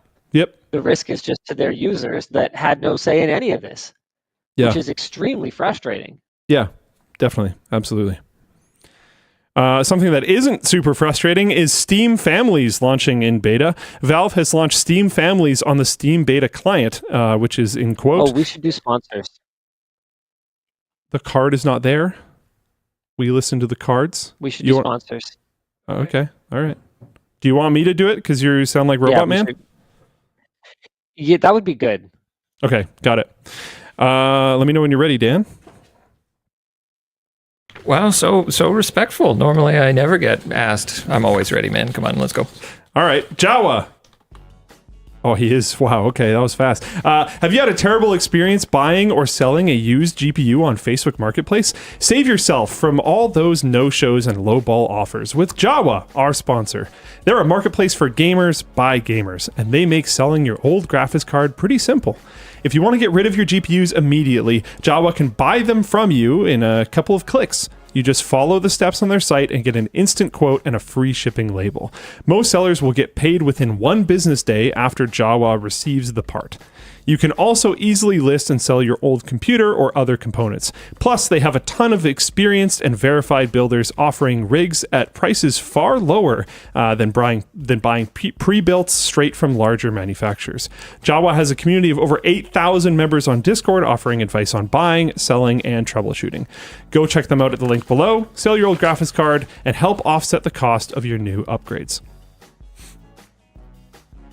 UGREEN, stop leaking your personal photos and videos from your decrypted cloud storage. Oops, I broke it. Oh, wow. It's fine. Just ignore it. Move on. Okay. No one wants to see them. People want to see Linus. They just don't want to see your, your photos and videos from your decrypted cloud storage, including hackers. UGREEN is introducing their NAS Sync series. It has a ton of features, including professional data security features, real-time protection, and scheduled scans, keeping your data safe from threats.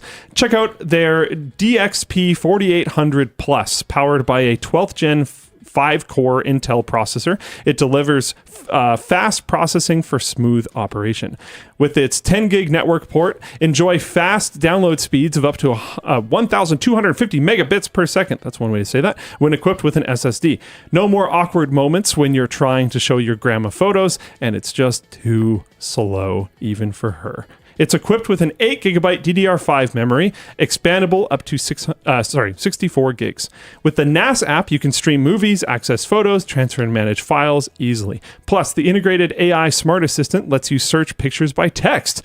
That'd save you a lot of time, genuinely, if you store a lot of photos. The NAS Sync DXP 4800 Plus has 4 bays supporting up to 96 terabytes of storage capacity. Check out the UGREEN NAS Sync DXP 4800 Plus and its smaller brother, the NAS Sync 480T, with 4 NVMe slots below. Yeah. And last, the APOS WhiteFox Eclipse. We worked with APOS to release the set of LTT keycaps announced earlier, where you can hit the banana key whenever you desire, or the boxer's key, or the screwdriver key. It's pretty great. Don't worry if bananas are not your thing. They also want you guys to meet their WhiteFox Eclipse keyboard. Very clean, very good looking. Show keyboard. Okay, hold on. That I forgot to show off. The camera wasn't even on me. Here's the WhiteFox one. One feature that I think is pretty cool is you can just take that off. Wow. Easy serviceability. Now you can get at those keycaps, clean them all nicely and easily without screws, all that type of stuff. I'll show the other one off real quick. Here's the LTT one. So you can see it's color themed, including part of the back plate, which is pretty sweet. You've got your screwdriver button, your banana button. There's like a widget thing here. There's boxers, including a little bit of a bulge. It looks great.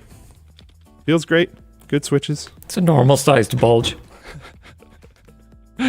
Okay, this 68-key mechanical keyboard has the standard hot swappable switches and universal keycap compatibility, which is nice.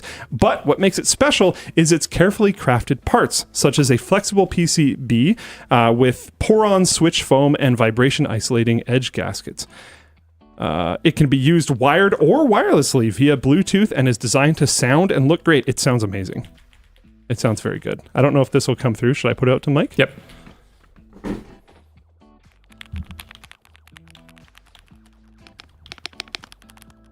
Oh, that spacebar is nice. Very nice. Yeah, I had to include the spacebar. They have a few configurations, like a high body CNC, which we have here, so that's the ones that you've seen, as well as a low body CNC and a standard plastic body version.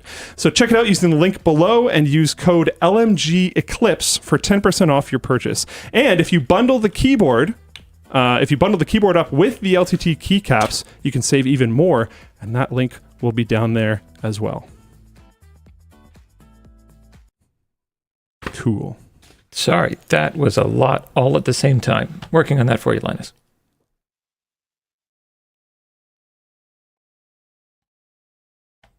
Working on what? Oh, I can't do that for you because I don't have access to that at all.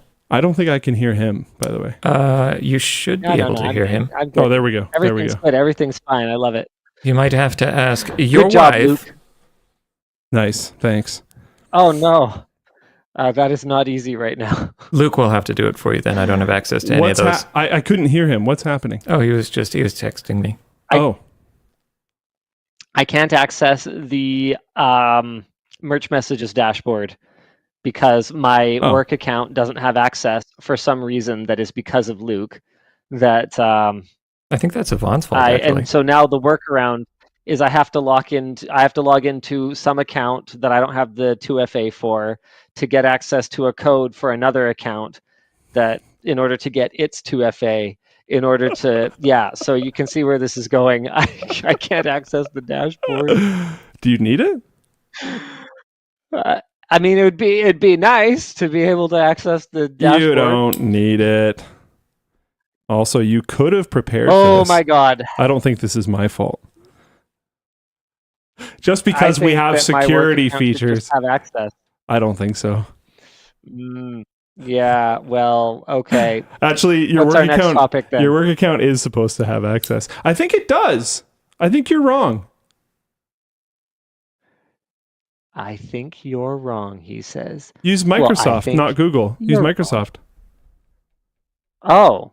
You're using Google? Well, why can't I use Yeah. Because if you paid attention to Monday morning meetings, we migrated single sign-on. He's to never Microsoft in Monday morning meetings. For everybody. He's come to about as many. Go on in emails. He should know. He's come to about as many as you have, Luke. Got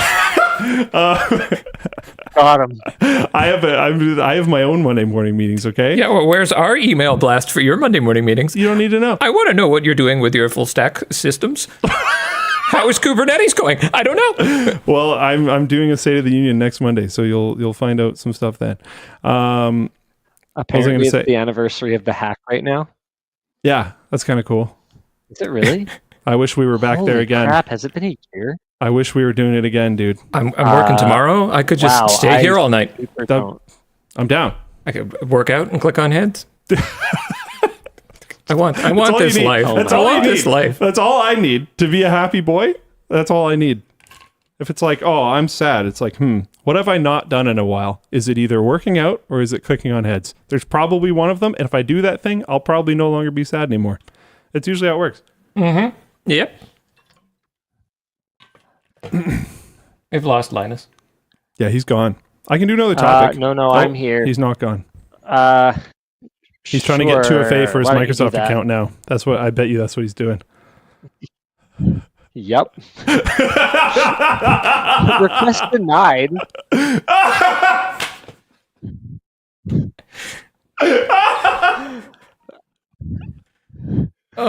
hate 2FA so much.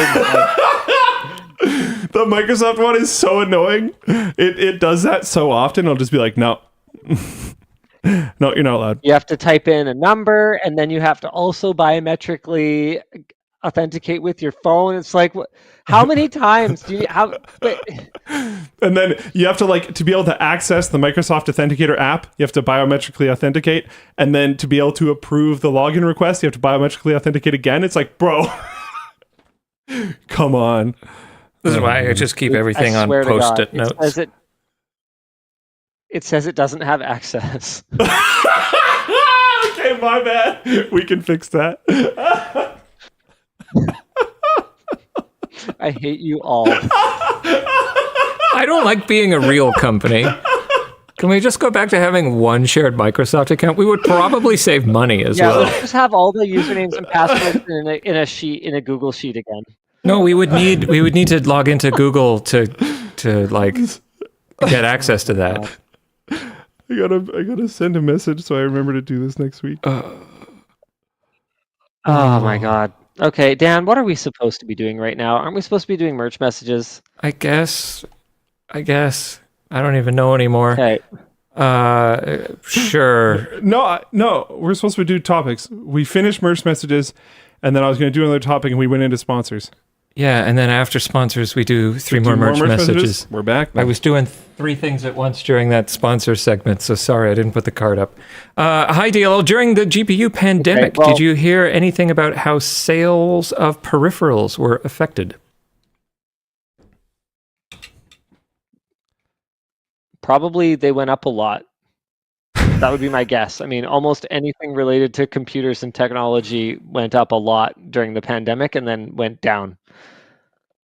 Yeah. Hi, Bearded Tech Guy 1, Bearded Tech Guy 2, and has the preliminary data from the lab influenced any personal purchases from any of y'all yet, either steering towards or away from a product? Not gonna lie, I was reading Floatplane chat. I didn't hear that. The labs. See, this is why I need access to the dashboard. So there's a Galaxy S7 somewhere that I need a code from. Oh, Good luck with me. I can do that for you. Oh my gosh. Hi. Has the labs made you buy a product yet because you saw good things from that thing? Not for me personally, but I guarantee you that it will eventually. Do I have to tap? It'll happen. Link? It resulted in me getting a product. Kind of. The processor in my most recent build. Oh boy. Oh yeah. 7800X3D. You got the worst of the best. Yeah, and then got a better one. And it was dead. Nice. Yeah. That worked right for me. Oh, AJ says I should have access now. Oh, hey, nice. Brought to you by AJ. me on a random train in Japan. Wait, you guys are in the same country? I didn't really put this together until now. AJ, Linus is in Japan. No way. That's hilarious. That is hilarious. I hope you're enjoying your trip, AJ and Linus. I mean, we're both working apparently. So, yeah, victory for me, dude. Oh, so good. Could have some meetings. Oh man. That's really funny. That's actually kind of interesting. Like everyone I know is going to Japan right now, dude. Yeah, I was talking to someone about this. I showed the dashboard for a second, and then now it's prompting me for a password. Yeah, well, it loads without the hooks or whatever, so no data is actually going to flow through the one that you see for a second. It's just the front end. What was I going to say? I don't like technology. I had something to say. Oh yeah, Japan was one of those countries that stayed closed for a really long time. So people that had wanted to go visit there are kind of all, they had to wait for a pretty significant amount of time. So people are kind of rushing in right now. I think that's what's going on. They also, there's also a super budget airline, Zip Air, that just opened up direct service from Vancouver to Japan. We have a friend that paid like $700 each for direct flights, and sure, it's economy or whatever, but honestly, I would rather sit in economy on a newly retrofitted plane than sit in business class on an old plane. They have these little trays that fit your phone, and it's just this is great. They have no built-in entertainment system, but they have somewhere for me to put the one I brought with me, which is perfect and exactly what I wanted anyway. So I set up my kids with a Switch sitting in there, and all 3 of them side by side, and they just were able to play Switch games. So yeah, they had a pretty good flight, honestly. I would love it if the screens on planes just had an HDMI in and you could just use. Did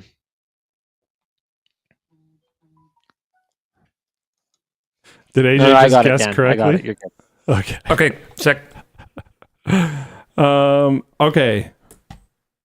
I want to talk about you being in Japan, but we should do more merch messages. Sure. We should keep that rolling.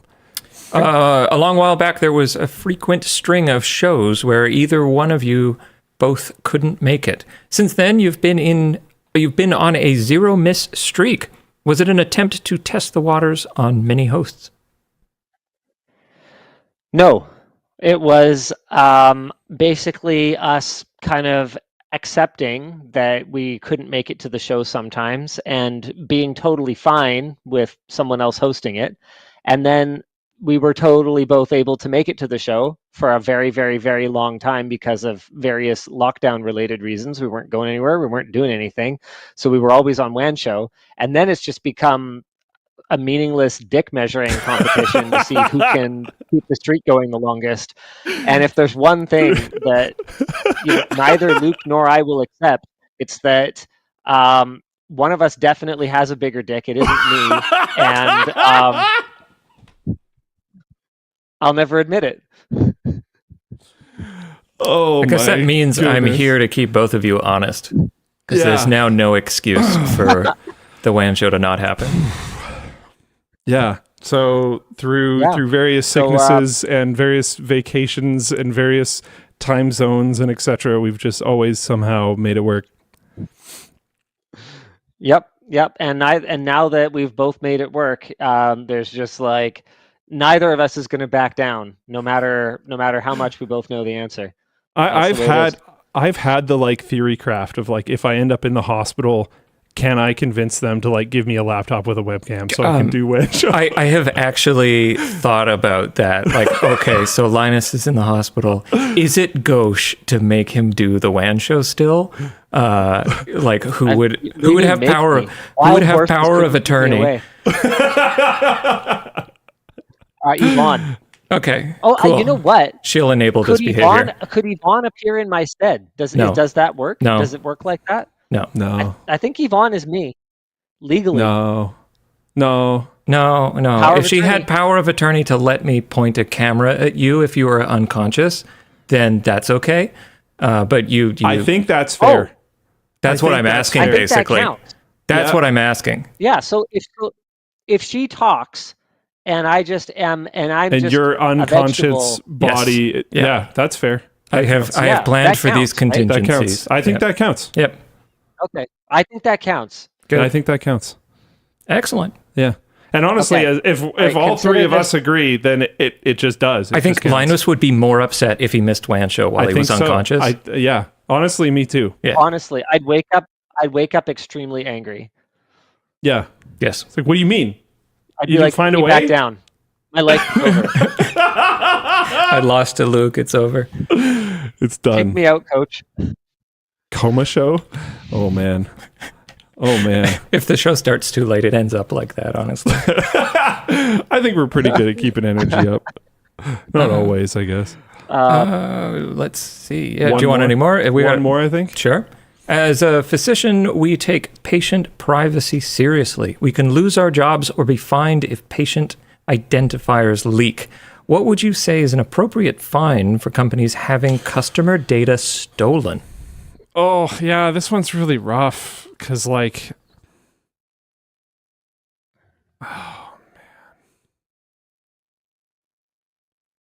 What constitutes customer data? And, like, now you're kind of weaponizing, like, if you have a competitor, now you have a weapon of either putting a bounty on them or trying to do it yourself, like breaking into their stuff and then leaking their data so that you can get them crushed. That's an interesting angle I didn't really think of. Like it's actually an issue because companies that do a very significant amount to protect their customers' data do sometimes get broken into. You know? Like, yeah. Oh. And it's one of those things where it's like, who's liable if something gets really like stolen, like not leaked, not carelessly. Like if you put a lock on your door and you have an alarm system and you have a dog and someone breaks into your house and takes your stuff, and the insurance company is basically just like, I don't know, yeah, you should have had an automated turret, no coverage, you're going to be mad, right? Like, why is it on, you're the victim actually. Yikes. Yeah, and like, do we really just want to line a bunch of insurance companies' pockets because every company is now going to need mad insurance for this? I don't know. It's a tough one for me. I think in general, for most sites and services, people just need to be more aware that they're sharing their data, and potentially just not sometimes if they're uncomfortable with it. Cough, cough, things like 23andMe and stuff like that.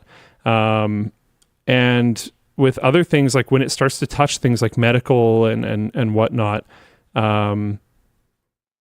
maybe certain levels of personal data should have something like that on it, to try to push companies to try to make sure that they have good security practices, and maybe have insurance in place so that if people's identities are stolen or whatnot because of this, that insurance can step in and give them a certain amount of payout so they can have money in the bank to deal with the financial ramifications of that scenario.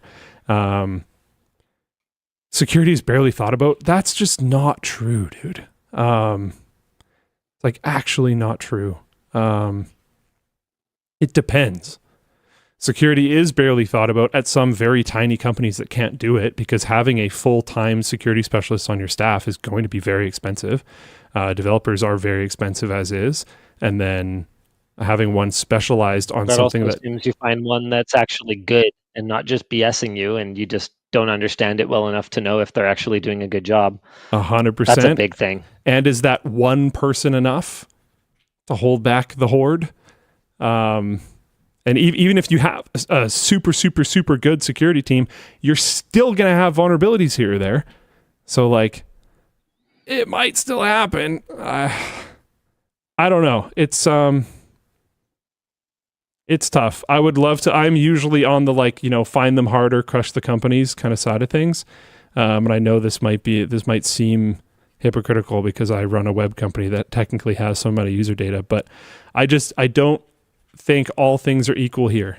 Like negligence is the big one, but I don't know exactly how to define it. Yeah. How do you really get someone on that? Like if we think about the forum leak, like you brought up earlier, if you think this thing that this company you like is doing is good, if you had a company that you didn't like doing the same thing, would you still think it's good? Well, it's like, okay, let's flip it around. If you think finding these companies for this thing is good, are you just as okay with that fine applying to you if that happens to you? That's how I'm trying to kind of place it right now. So, like, when the forum leak happened, it's like, yeah, it sucked. Do I think we should have been fined for that? I don't really think so. I don't think we did anything particularly wrong, and I don't think that the data that was on the forum was, like, really too crushing for anybody. I think the main bad part was, you probably shouldn't have two passwords used in the same spot. It wasn't really that big of a deal at the end of the day. Two spots, yeah. Yeah. Sorry. But if you're a bank or I don't know, someone who deals with, like, passport details or sure, medical things or things social of super high value numbers or social insurance numbers. Yeah, maybe there should be more precedence on there. I don't know necessarily what those requirements would have to be, but, like, yeah, I don't know. Yeah. I think it should maybe be a sliding scale is what I'm trying to say. And to be clear, neither of us are condoning in any way the sale of this private data. And then, the subsequent leakage of it from somewhere else. I mean, that is 100% on you. You should be fined into oblivion. But in terms of just absolutely destroying any company that has one employee potentially make a mistake, and they were doing their best, I don't necessarily think that that's going to be sustainable either. Can we talk about Steam families now, though? Yeah, let's let's jump back to that. Speaking of things that were unsustainable, playing games with my kids is a huge problem because up until now, every kid needs their own the copy of way everything. that every kid needs their own copy of everything, and that will still be true to an extent for anything that's online-based multiplayer where we all want to play at the same time. But one of the bigger problems for me has been that unlike 10, 20 years ago, where I could buy a library of games and anyone could play any one of those games at a time without interfering with the others, the way that it's worked on Steam up until now, you can share your library with your family, but only one of you can use that library at a time. And it didn't used to be such a big problem because offline mode was a pretty good workaround. You could just launch the game on one machine, go offline, then launch a different game on another machine and leave that one online if they're playing something that requires multiplayer. Or in many cases, you could just get away with it. You could just launch the games one after another and it would just kind of work, even though strictly speaking, it wasn't supposed to work. But then Valve locked down offline mode a lot more. They do a lot more online checks. And it got to the point where it wasn't doable. And they started enforcing their one game from a library in use at a time policy much more strictly, to the point where I would log in to do a quick benchmark at work and it would kick my son off of Rocket League at home or whatever the case may be. And it kind of sucks because it used to be you bought your whole library of games and anyone could play them as long as you weren't both playing the same game at the same time. Then no harm, no foul, right? Well, guess what? Valve is taking it back to that. So they've launched Steam Families on the Steam Beta client, which is a collection of new and existing family-related features to replace both Steam Family Sharing and Steam Family View. A Steam family can consist of up to 6 members, and everyone in the Steam family gets access to any family sharing compatible games in their other family members' libraries now. So instead of only being able to play one game from a library at a time across the entire family, users can now play different games at the same time. That's freaking awesome. Yeah. Adults can set parental controls, controlling playtime limits, allowing access to appropriate games and more. And a child account now has the ability to request for an adult to pay for their shopping cart, making it way easier for parents to purchase games for their kids. And as a parent, way more importantly, making it way easier for kids to not purchase games on their own.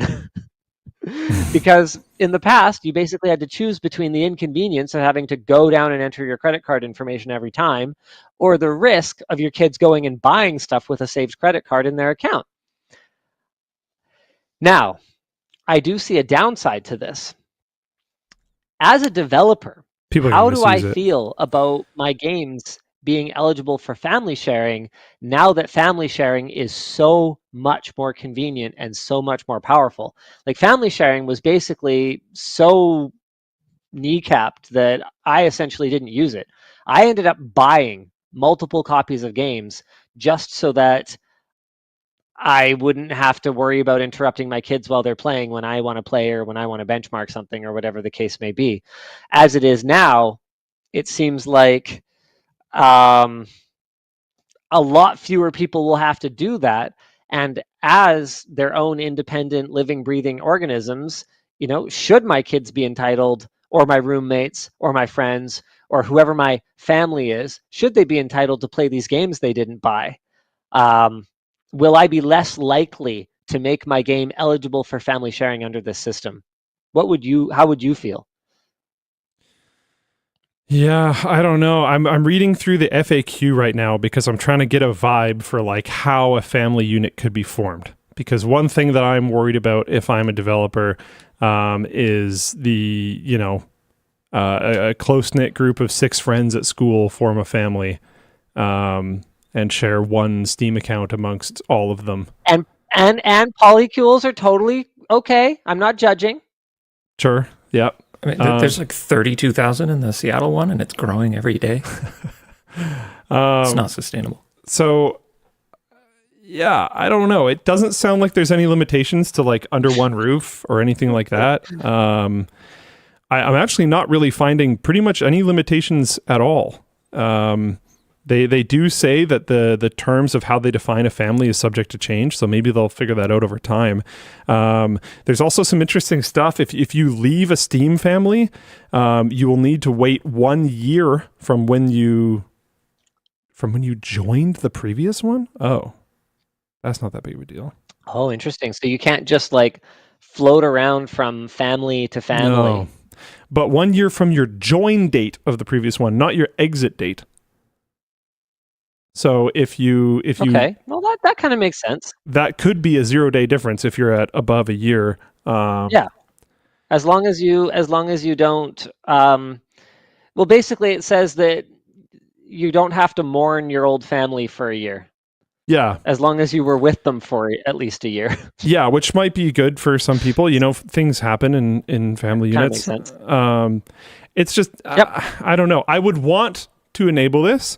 But it is definitely a scenario where I guarantee you people are going to misuse it. Now, honestly, in most situations... to use it at work. Man, our benchmark accounts, we're only going to have a couple of copies of every game spread out across all of our benchmark accounts, which is going to make it way more effective for us to use. Those benchmark accounts are in a family, dude. They're all... Well, yeah, it's clearly not a family, though. So, like... Yeah.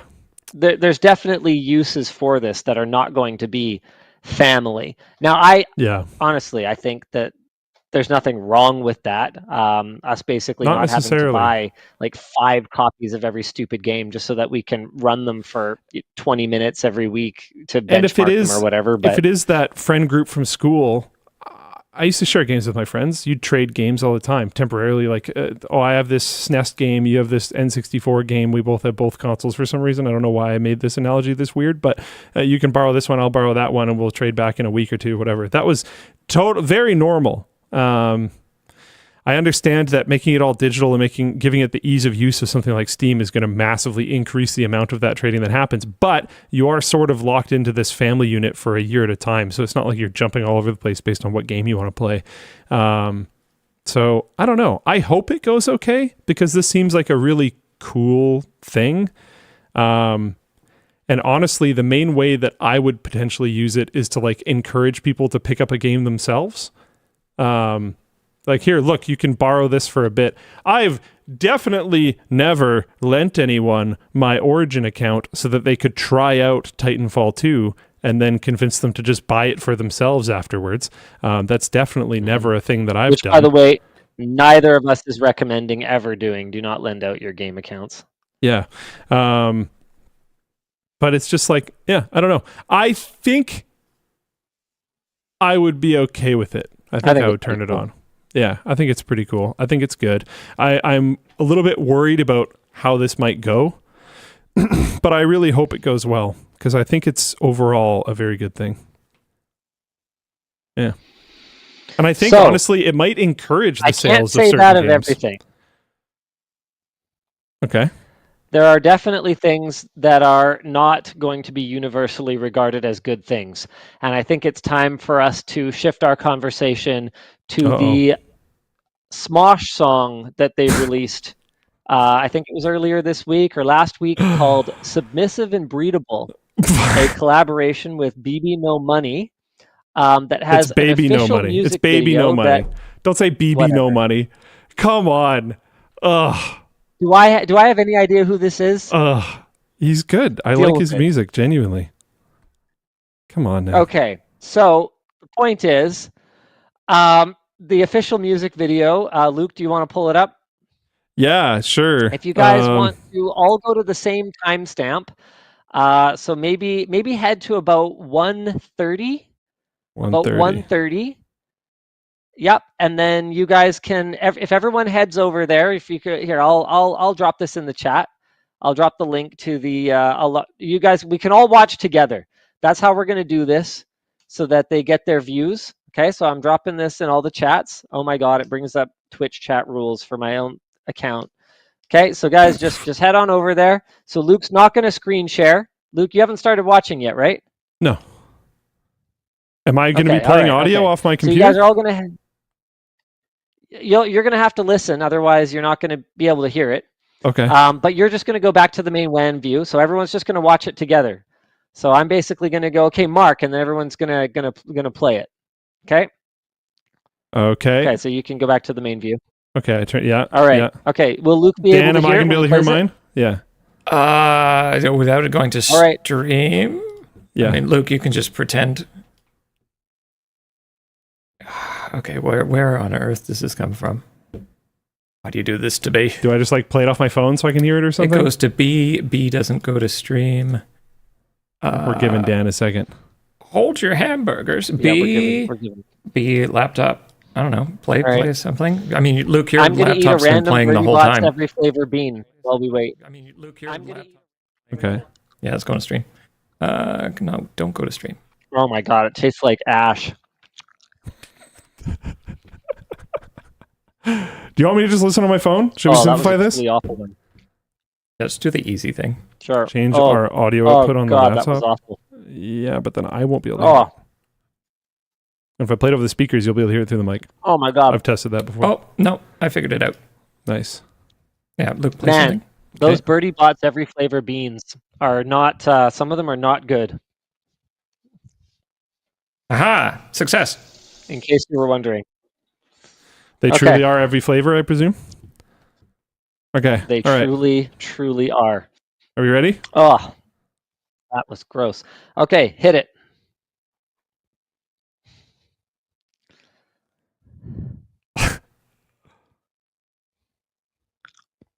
Oh, no.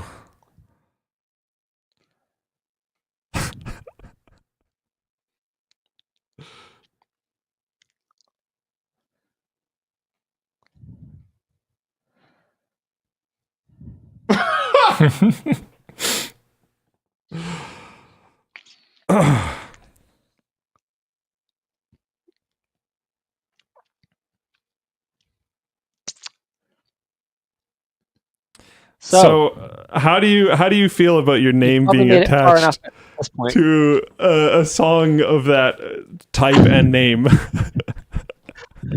Keynote quality. 10 out of 10. 5 out of 7 perfect score. Can I just say, Does it help that you don't have the beard anymore? Usually a problem. It isn't usually a problem that, Linus is slang for penis. Because I mean, there's so many names that are slang for penis. Peter, Johnson, Dick, right? Like it's not really a. That one's a little on point. Yeah. Okay. Yeah. I just mean it doesn't really come up that much. Technically, it's a slang, but nobody really uses it. As for the whole tip thing and tech tips and Linus, this is actually the second time this has happened. I don't know if you remember that. The previous song? Yeah. Yeah. So the previous song to kind of make this a thing is from the Mome Boys. Here we go. Yeah. And I guess what I'm trying to say is I've kind of enjoyed that while Linus is technically slang for penis, nobody really uses it. And now that it's happened twice, it feels dangerously close to becoming a thing. Yeah. Yeah. I can't really say that it's my preference. I don't think people are really using it that way. I think they're just riffing off of tip. Just to be honest. Yeah. I think you're reading into artistic this expression, incorrectly. Tip and Linus is a good cultural reference. Yeah. I would agree with that. I don't think it's it's clever. Linus meaning penis. I don't think anyone's doing that, to be honest. I want BB merch now that just says just the tips, and I'm going to wear it around work. If Baby No Money releases merch, that's it. Linus is submissive and breedable. I'm not saying I am not wearing anything else. Oh my gosh. I mean, you should see my computer backgrounds to start with. Geez. Yeah. I don't know. How do you feel about that? Did they reach out to you, or did they just do it? You don't have to reach out. Did it. Based. Yeah, they don't need to reach out. That's they're on base as far as that goes. Like Sick. I'm not saying this is not well within their rights to do. I'm just saying it's No, it's I was like just wondering. I'm what? not yeah. Are you Yeah. not flattered? I would be flattered. I think it's very flattering. You're culturally relevant enough to to be a clever simile in a piece of artistic work that people will understand too. Yes, like that's big. That's huge. Yeah. Like you can make references to Napoleon for other things or other ideas, right? Smosh is my bad, yeah. And you're there. I'm not likening you to Napoleon. That was an accident, but you're like Napoleon. There you go. What, he's short and in another country, so he's Napoleon. Yeah, there you go. Where does Napoleon put his armies? Up his sleeveys. LTTstore.com. Yeah. Oh my goodness. Wow. So honestly, my first reaction to this was that I just have no idea what to make of it. That seems fair. I've met, I've met the Smosh guys. I think they're super cool. I have a lot of respect for them. They're pioneers, and that's sort of separate, right? Like you can think someone's super cool, or like cool or whatever, but know things about them, and you're like, oh yeah, I don't respect them. These guys, I think they're super cool, and I respect them a lot. Absolute builders of this space, which is really cool. I'm so happy to see that they're back together, got their channel back. That this is one of the outcomes of that was not something that I had on my bingo. Yeah, that's pretty funny. Seeing that other great creators are making music, Christmas album 2, when? Oh my god. Smosh the halls with something. Yeah. Sexy Christmas album. Searching for the clitoris, I guess. Like I don't know these lyrics though, dude. Like a Lenovo ThinkPad. Oh man. Okay. So anywho, I don't know what else to say about this. I don't know if I fully got an answer to like how do you feel about it being this title and subject matter of a song that your name was in. Not like people are using my name for penis. I mean more that it's submissive and breedable specifically that you're referenced in. Does that bother you at all, or just it doesn't matter? That really matters. Yeah, no, okay. Yeah. No, I don't think that really matters. I mean, art is art. Totally. I'm not really going to go in and sort of question someone else's voice and someone else's art. I mean, they're obviously not. They're not. It's not slanderous or defamatory in any way. Yeah, it didn't seem like it at all. Yeah. Yeah, it's nothing to do with anything other than just like whatever Tekken on my tip first thing like Linus means. First thing, and like maybe Linus. Maybe this is just one of those things where I just don't understand it because it's some kind of slang that I am too millennial I think it's for. more they were, but if I have to assume, it's because they were searching for something to rhyme with Feral Boy Friday, She the Lioness. Yeah. No, because I that think line that is really came good. after. You think so? Maybe. I don't know. Maybe. Either way, I think that's a good take on it because, like, it doesn't at all seem like anything was nefarious here. It's just supposed to be a funny song. I think some people would be like, "I'm not that. I don't want to be included in this." And that's just whatever. I don't know. It's a fair enough take, but is kind of boring, and I prefer just not caring and thinking it's funny. 0 Point says, "I don't like the rhyme of Linus with lioness." The reason you don't like that is not subjective. It's objective. Those things do not rhyme. But some artistic license was taken, and I was it's pretty gonna common in say music. it's it not does not rhyme. That is super common in music. People will they'll change even how they say words to make them sound like they flow together. So yeah, I wouldn't. That's a. I drive a Chevrolet movie theater. Interior crocodile alligator. Mr.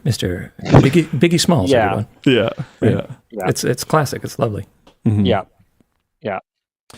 Speaking of things that are Menage lovely, a trois, that's hilarious. By the way, Luke thought what the word was. Yeah. Until not that long ago, I think. Yeah. Menage a trois. That would I think a lot of people think that. That would be. I think a ton of people think that. To be honest, I think Biggie was an extremely influential person. Okay. It's unlimited. All right. Unlimited. He respect. defines language. Yeah. Okay. You guys have never done art, have you? Okay. Speaking of things that are cool, first human to receive Neuralink. This is actually pretty cool. Hopefully it doesn't go poorly from here. 29-year-old Nolan Arbaugh, a quadriplegic, says that the brain implant has allowed him to play chess and Civilization on his PC using his freaking mind. He's quoted saying, "I'm so freaking lucky to be a part of this." The implant works by reading brain signals from the user and translating them into Bluetooth-based remote commands to control an electronic device, like a mouse cursor. For Arbaugh, this part was like, okay, that's pretty cool. For Arbaugh, this initially involved trying to move his hands. Obviously, he can't because he's quadriplegic, but trying to, and even though he's lost the ability to move them, that would translate into mouse cursor movement, which is like... No way. Wild to honestly even really think about. From there, it just became intuitive for him to start imagining the cursor moving, and basically it was like he was using the force on a cursor, and he could get it to move wherever he wanted. This resulted in an 8-hour straight gaming session on Civ 6 outside of the standard Neuralink trials, and he just had to quit because the device needed to wirelessly charge. Also, he stated that we've ran into some issues. I don't want people to think this is the end of the journey. There's still a lot of work to be done, but it has already changed my life. So far, that's really cool for people who might be struggling with something like... being a quadriplegic, being able to be enabled to have more things to do, be able to play chess, be able to play Civ, that's fantastic. Super cool. I think that's great. Really, really cool. Hopefully, like I said earlier, it doesn't go bad. But yeah, wanted to share some good news. What else do we got? Glassdoor. Expensible menu items? Oh, this is old. This is great.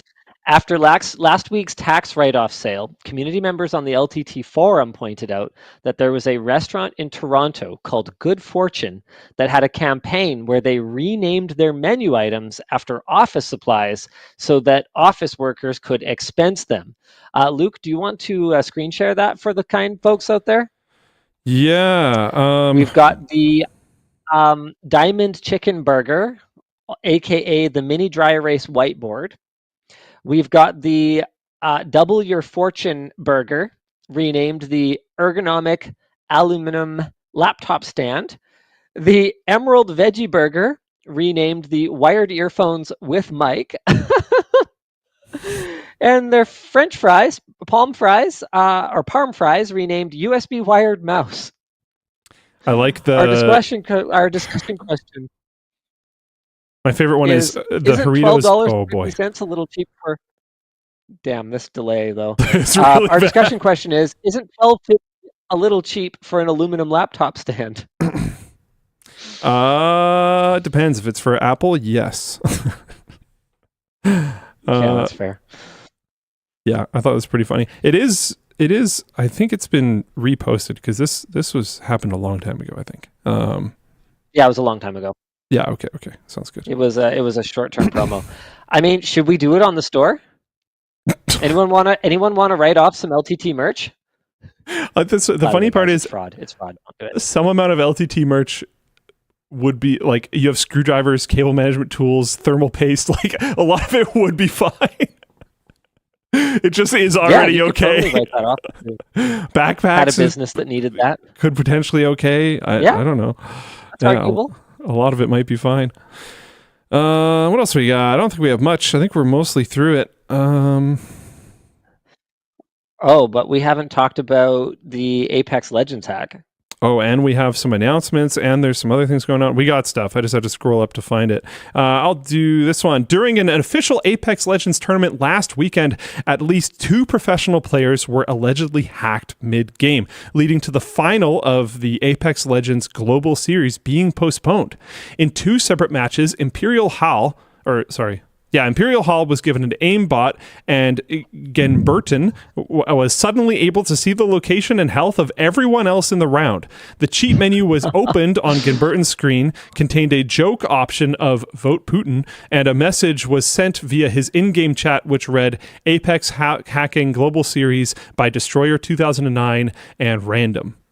The Anti-Cheat Police Department, a volunteer-run group that gathers intelligence on cheats and cheat vendors, wow, I didn't know this was a thing, issued a statement saying that there was a remote code execution exploit present in either the game itself or an Easy Anti-Cheat. Easy Anti-Cheat, however, denied that there was any remote code execution vulnerability within their system in their first tweet in 5 years. Destroyer 2009, the hacker taking responsibility for the incident, has since spoken to TechCrunch and said that the hack was mostly just for fun, but also to force Respawn to fix the vulnerability he used to hack them. EA doesn't have a bug bounty program. He didn't say exactly how he hacked the matches, beyond that it had nothing to do with the server and it never went outside the game, and didn't involve infecting either player's rig or malware. Destroyer 2009 apparently... With malware. With malware, sorry. Destroyer 2009 apparently has a reputation for hacking high-profile players for the lulz. As for why he specifically targeted Genburton and Imperial Hal, Destroyer 2009 said that they're just nice guys who deserve free attention and views. Discussion question, is this a problem specific to Apex Legends? Why aren't games like this more secure? I mean... The reason I wanted to talk about this week was because you've been kind of going off on the state of online gaming and how utterly broken it is. We talked last week about a hypothetical peripheral that basically was watching everything you did in real time to ensure that absolutely nothing that happened on screen had any disconnect from what your hands were doing in person. Something like this, the ability of a hacker to force another player to cheat, I think shows how sophisticated the software is getting, how sophisticated these players are getting, and B, how utterly unsalvageable online gaming is. I just don't really know what else to say at this point. I think, like, I've talked at length about why I had to find a way. And I got it. I got my way. But I've talked at length about how games like Baldur's Gate 3 and Helldivers and other, like, more recent kind of co-op or even single-player focused games, there's a fantastic, very well-working co-op mod for Elden Ring, but Elden Ring is more a single-player game. Elden Ring popped off. A lot of these non-online competitive games have been doing very well lately, and I think in no small part it's because hacking in competitive games has gotten to a ridiculous point. And I don't know if it's because companies aren't investing enough or if it's just a losing battle no matter what they do or what it is, but the percentages of cheaters in games is crazy. The amount of streamers that get caught all the time cheating is wild, because if the streamers are getting caught cheating, there's a lot more, because it's a lot easier when you're not on stream. So it's just, it's frustrating, and it ruins things, because the biggest problem, which we've also talked about, is it brings to doubt every other loss or death or whatever it is that you have in a game. Even if that person isn't cheating, it's like, well, were they? Did I actually lose because of a skill gap? Did I actually lose because of a lack of preparation, whatever else? Or did I lose just because this person's cheating? Which really sours the whole experience. I think a lot of people out there are okay with, not being good enough to win all the time, but don't really feel super okay with losing because, you know, the other person might have actually been worse, but they installed something and now they win anyways. So it's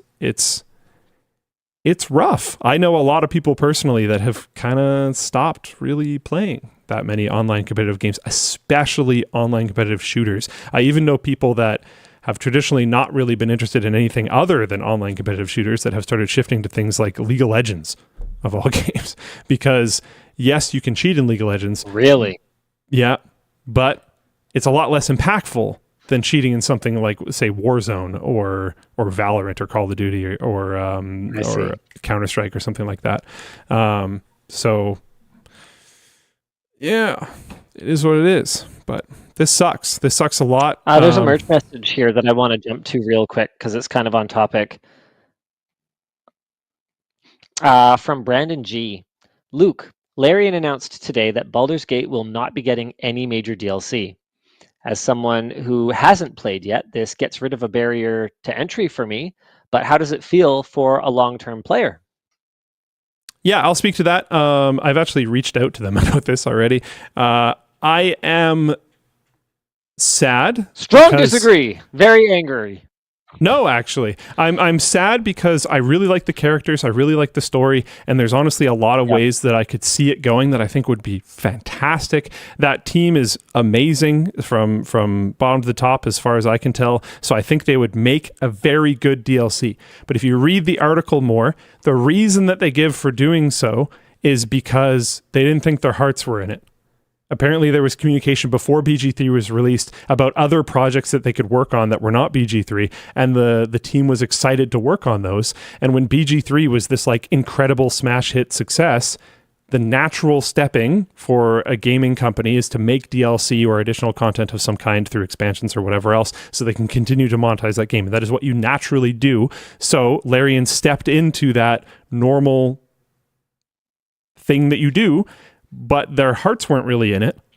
They were excited to work on this other thing. And the CEO of Larian, Sven Vicky, I hope I pronounced his name correctly, just decided, like, you know what? No, we're going to do the thing that we really want to do, which is this next project that they're not announcing. And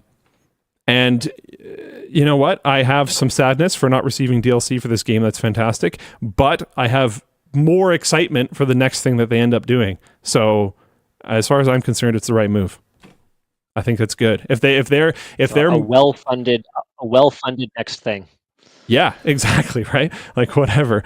So yeah, I don't know. I think that's good. I also think the next thing that they're doing is not specifically D&D. There's been some talks about that as well, which might be a good move. Their previous game, Original Sin 2, as far as my understanding goes, is not based on any of that, and it's fantastic. I don't think they need to be attached to D&D at all, personally. I don't think that's required in the slightest. I think they have no issue creating worlds, creating interesting storylines, creating interesting character bases, all that type of stuff. I think they'll be completely fine doing that. So yeah, I'm excited for whatever they do next, and the motivations behind this move make me excited for the fact that they did this move, despite the fact that I'm still sad that I don't get DLC. So yeah, I think it's good. I'm also happy, I'll say this, that they're not farming the DLC out to some other company who's going to screw it up. Because we see stuff like that happen as well. So they didn't talk about this. Stain on the legacy of this game. Yes, they didn't talk about doing this because I don't think it ever even came to mind necessarily. But there are absolutely companies that have done that and would do that, and they're not doing that as far as I can tell. So that's great, because I would rather it doesn't get touched than it gets ruined. So yeah, I'm cool with that. All right. Are there any other topics we want to get through real quick here? I feel like the Canada ban on Flipper Zero update could probably use a little bit of discussion. The makers of the Flipper Zero have published an official response to the Canadian government's proposed ban on both the Zero and similar devices as a way of reducing audio theft. But here's the thing. A primary argument against banning the Flipper Zero is the fact here's the thing. The Flipper Zero lacks the hardware necessary to replicate a keyless fob in order to gain entry into a car. Car thieves can use a keyless repeater system to pick up the signal of a keyless fob near the entrance of a home and transmit it to a nearby car, but the equipment needed to pull this off is quite a bit larger, taking up the space of a backpack and far more expensive, about $6,000 online. The Flipper Zero can capture and replicate the code from a remote control, but can't replicate the kind of rolling code used by car fobs. The Flipper Zero creators further argue that many security systems are currently relying on security through obscurity, i.e., relying on most people simply not knowing enough about the system to exploit its flaws, which is one of the reasons that the Flipper Zero exists. Needless to say, I agree with Flipper, and the Canadian government is being big dumb. Also, EVGA, who traditionally has been in the news for being super cool, is in the news for something not super cool. A Reddit user, u/Sigurskis, whatever, was recently cross-posted to the LTT subreddit. The user bought a new EVGA GQ 1000 watt gold power supply. However, it was defective, which isn't necessarily a problem. Stuff happens. But he sent it back to EVGA, who told the user, hey, hold on to the cables and accessories that came with the unit and just send back the power supply. When they received their new unit, they connected their old cables and the PC failed to start and there was a click, possibly indicating that an overload protection circuit had been triggered. They immediately rechecked the cables, which were the correct they were EVGA cables, but after some troubleshooting, they checked the voltages of their SATA power with a multimeter and found that it was way off, 12 volt instead of 3 volt and 0 volts instead of 5 volts, etc. Upon the issue being reported to EVGA, customer service was able to determine the problem within a matter of minutes. At some point, the pin layout of that power supply was changed. This incident destroyed 22 terabytes of SATA drives, and this is where things get really bad, because all of this is bad, but this is where things get really bad. Of SATA EVGA drives? support has suggested to the user that they seek a warranty replacement from the manufacturer of the hard drives, rather than EVGA compensating them for the drives in order to replace them. Excuse me? So EVGA is basically suggesting to the user that they do a little fraud on their hard drive manufacturer instead of EVGA ponying up for their mistake. This sucks. That's really bad. It's interesting because I think they should do it. I don't know why it says SATA drives, because what expecting them to be IDE drives? Like what? Well, because it was the SATA connector that the voltages were screwed up on. Yeah, but what I'm saying is I can't tell if this is hard disk or SSDs. There's a drastic difference in cost. Doesn't matter. Just yeah. Well, I'm at 22 terabytes. I'm assuming they're hard drives. Yeah. That shouldn't even be, if it's hard drives. I mean, if it's either of them, you just kind of have to stomach it. It gets weird because if you're not the manufacturer of the drives, how are you verifying that this is at all what happened? But at that point, like, you screwed up so bad, you just got to deal with it, I think. This sucks a lot because one of the big reasons why I used to like EVGA so much was because their customer service was so good to me, but that was also over a decade ago. So, I don't know. It is what it is. Stuff like this makes me feel like EVGA is not the company that they used to be. Yeah. I had never heard of them doing anything like this in the past. Not at all, ever. I've given my stories of how good of customer service they'd had a million times. I've never heard anyone counter it. And then this is rough. Let's talk announcements. Floatplane Spring Break. Want to talk us through what that is? Yeah, we've got something special coming for our Floatplane members. From next Monday, March 25th through March 29th, we're releasing extra special Floatplane exclusives as part of what we're calling Floatplane Spring Break. It's also because we just made too many exclusives for the month, which is a fun problem to have. We'll also be doing some giveaways, including a set of custom APOS LTT keycaps. You just saw those on the show, actually. Green Man Gaming codes. Yeah, do you want to bring those up? They look amazing. Yeah, they're really cool. This keyboard's heavy because it's awesome. Whoa. Oh, no, I would bring them up digitally, maybe. Oh, bring them up to what? You're doing great, Luke. Digitally? Bring them up digitally. I don't think I have that. I mean, I can Google search. Where do I get the digital? No, the link is in the thing. There's a link. I see it now. I'm bringing it. Hold on. What?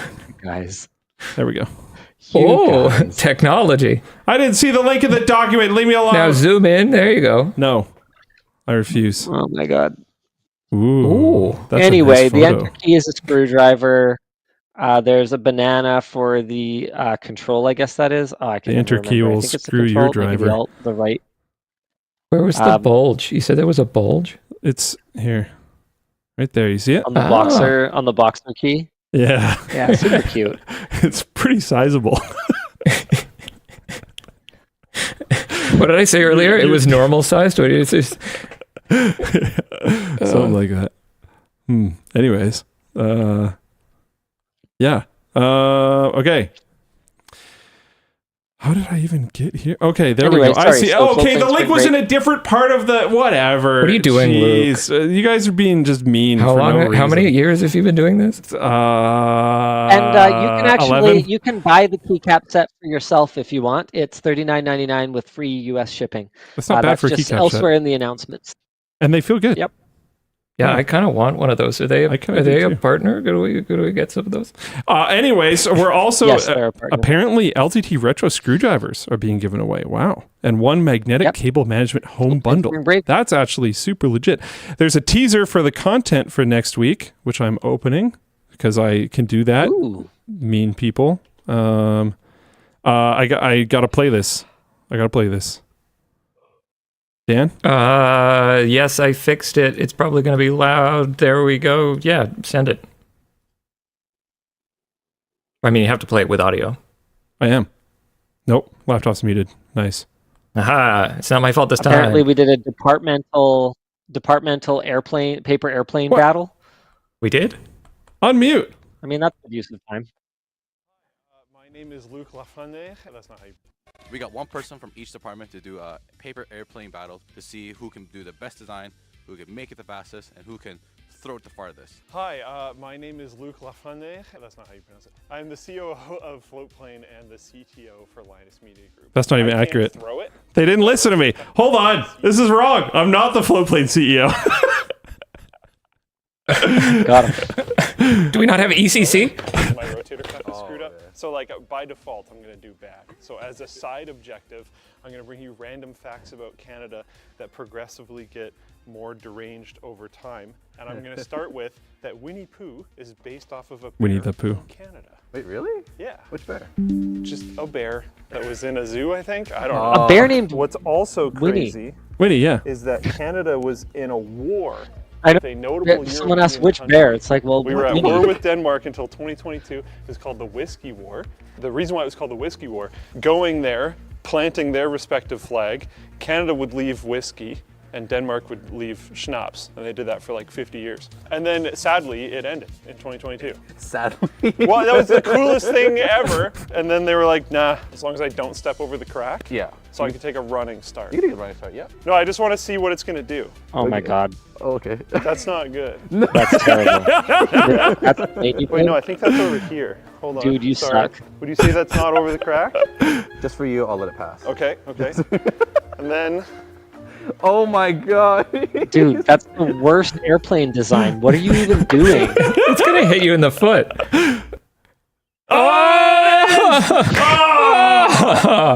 Wow. I'm going to the Z drive right now. Anyways, I didn't spend any time even Googling how to fold a paper airplane, and I haven't made one in like 15, 16 years. So I just Googled Canada facts and then tried to bring entertainment to the video that way, Linus. I tried to make the video more entertaining, Linus.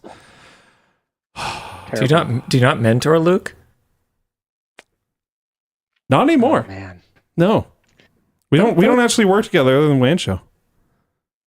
That's it. Yeah.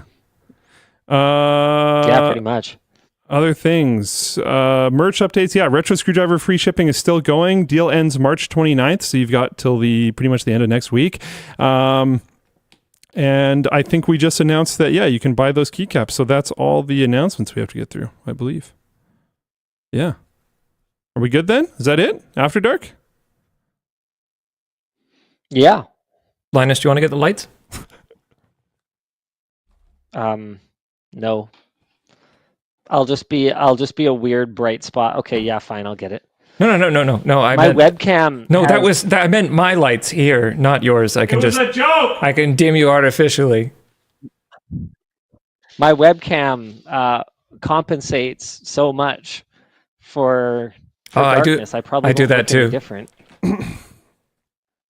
Yeah, see, like that did nothing. No, that's okay. All I it can did was just make me grainier. please come back. Yeah, I'm gonna bring the light back then, and then you can dim me. All right, whatever. That works. Should Did I push eat the another button? Birdie Bots every flavor bean? Yes. Okay, wait. Okay. Yes, do that, but I really hope I don't get ashtray this time. before we go into merch messages, you got to tell us about your trip. How's Japan? You've been there for a bit now. Oh boy. Well, the Birdie got Bots every sweet flavored ashtray. beans have not gone well so far.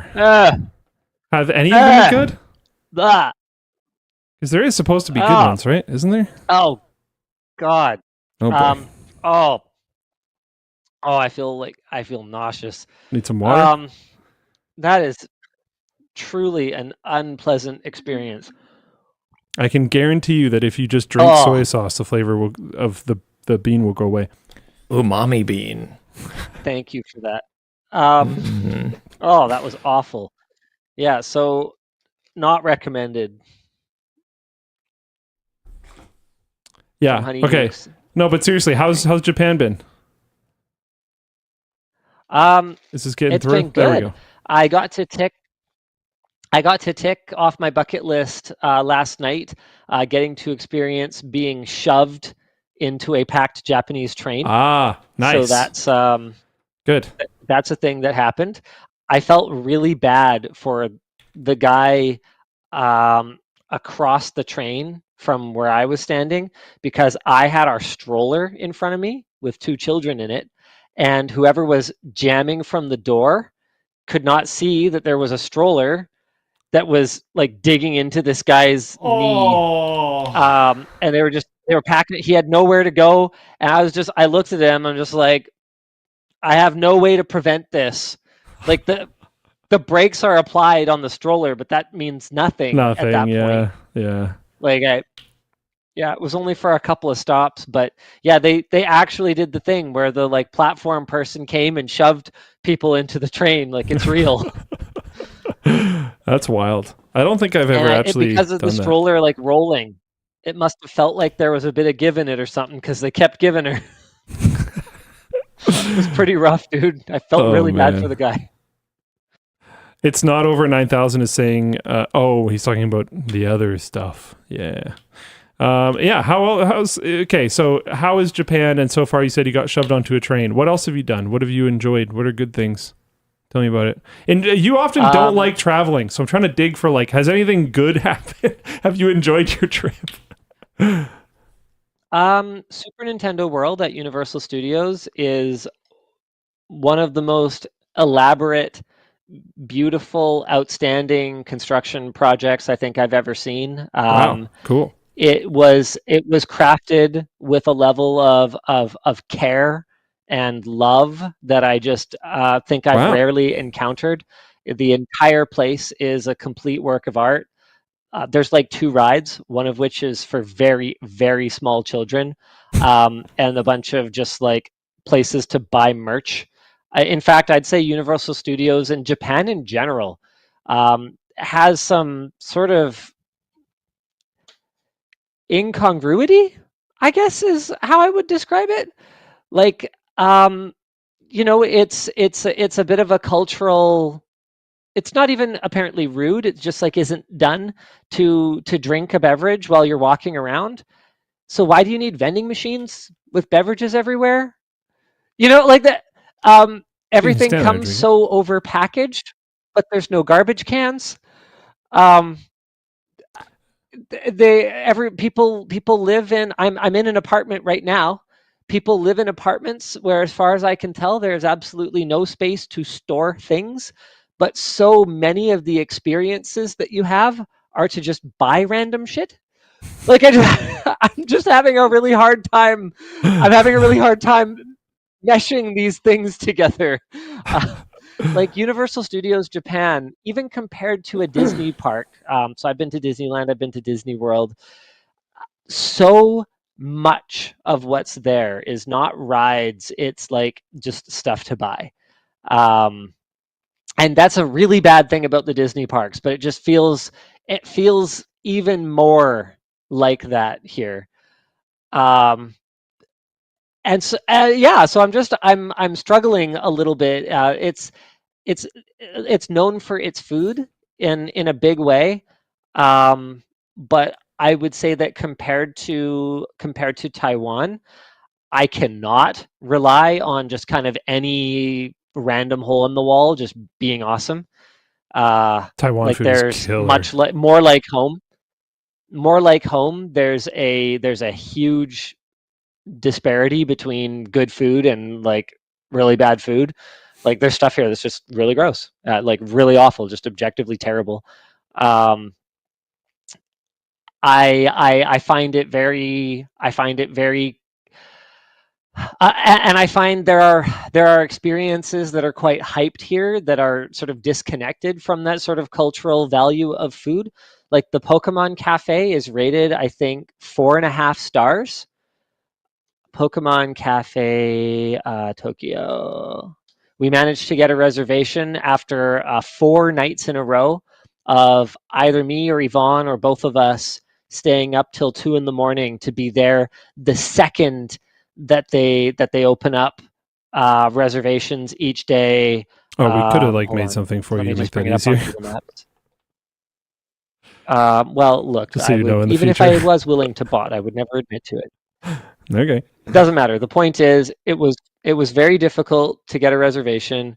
We did get a reservation here. Pokemon Cafe. Oh, for crying out loud! How do I just find this on? No, I have to go to Google Maps and then I have to search for it because sure, that makes sense. I think it's 4.5 stars though. I think it's rated 4.5 stars. So we got our reservation, and I gotta say, it was terrible. 4.3 stars. The food was largely inedible. The drink that I got was like a milk. I got a milk tea. I was like, they can't possibly screw this up. Except probably about the top third of it was that fake whipped cream, like the Oh, petroleum byproduct. that's not worth even Fake having at whipped all. cream. Yeah. I'd rather It go without. was disgusting. I couldn't Yeah. drink it. Yeah. So I thought I had been to Pokemon Cafe, so I think Vaughn might have asked me something about it. But now in Googling, I had gone to Pikachu Sweets by Pokemon Cafe, not Pokemon Cafe. Okay. I thought they were the same thing. Because I the didn't Pokemon realize. Cafe is Oh, you cut out. basically terrible. The Pokemon Cafe is basically terrible food. The You get pictures kind don't of look good. rushed in and rushed out. There's an opportunity to buy merch. It's definitely cute. Like this, like the Pikachu shaped rice is cute, but like little things were just awful. Like the nacho chip that is Pikachu's tail, the kind of toasted nacho chip that is Pikachu's tail in the rice dish. It was stale. All of them were stale. We had a couple of them at our table. They were stale. We went to the Pom Pom Purin Cafe, not even really knowing what that is. It's like some Hello Kitty character, but it was, seemed cute. That was the first one we went to, so we didn't know yet that these themed cafes are just terrible food Yeah. and decor that is themed after some character. So it's really weird to see how much you can pay for really awful food somewhere where supposedly like food culture is a huge thing.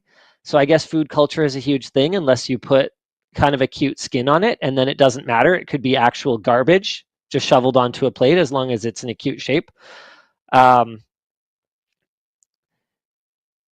So that's So back to my question. confusing to me.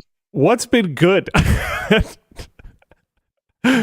Getting People are Linus like, to enjoy a traveling vacation is hard. People are like, these are classic tourist traps. Guys, they were mostly full of people speaking Japanese. There was almost, the Pokémon Café, I'd say, was the most touristy one, but like the Pom Pom Purin Cafe was full of Japanese people. And maybe they were there from another part of Japan. Like, there's such a thing as domestic tourism. That's totally a thing. But yeah, objectively bad.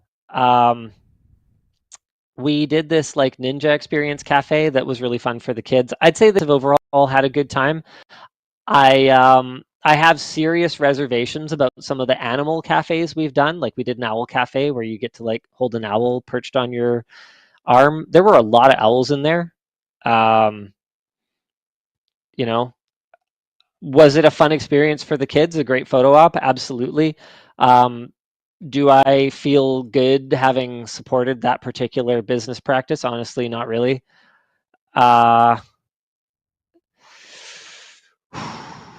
Thinking.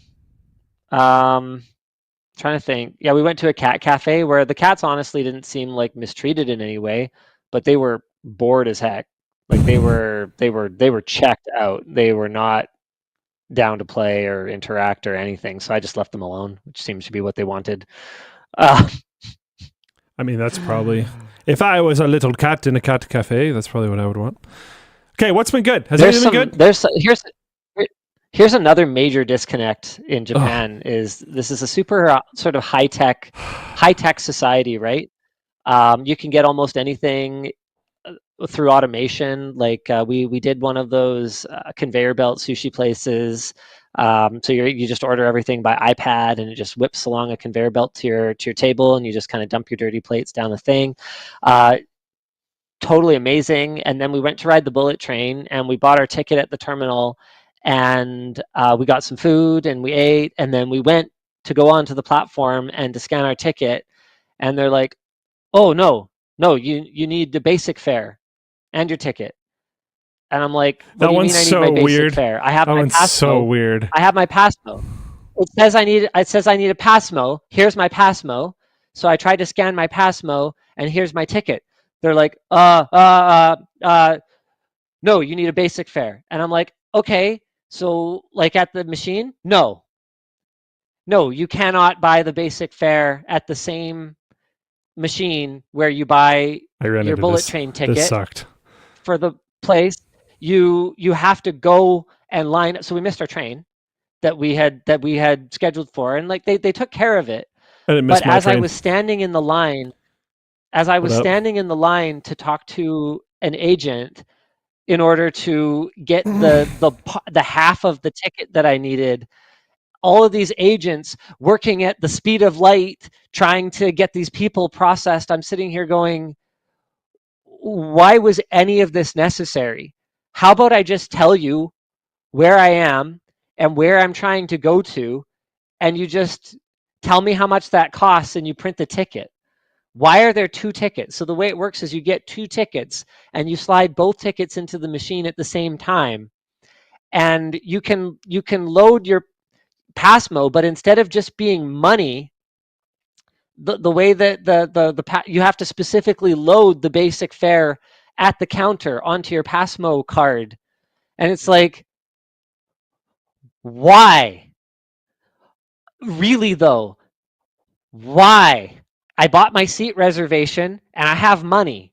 What difference does it make, and why can this not be done at the same automatic terminal that I bought my seat reservation at? It makes absolutely no sense. And so just the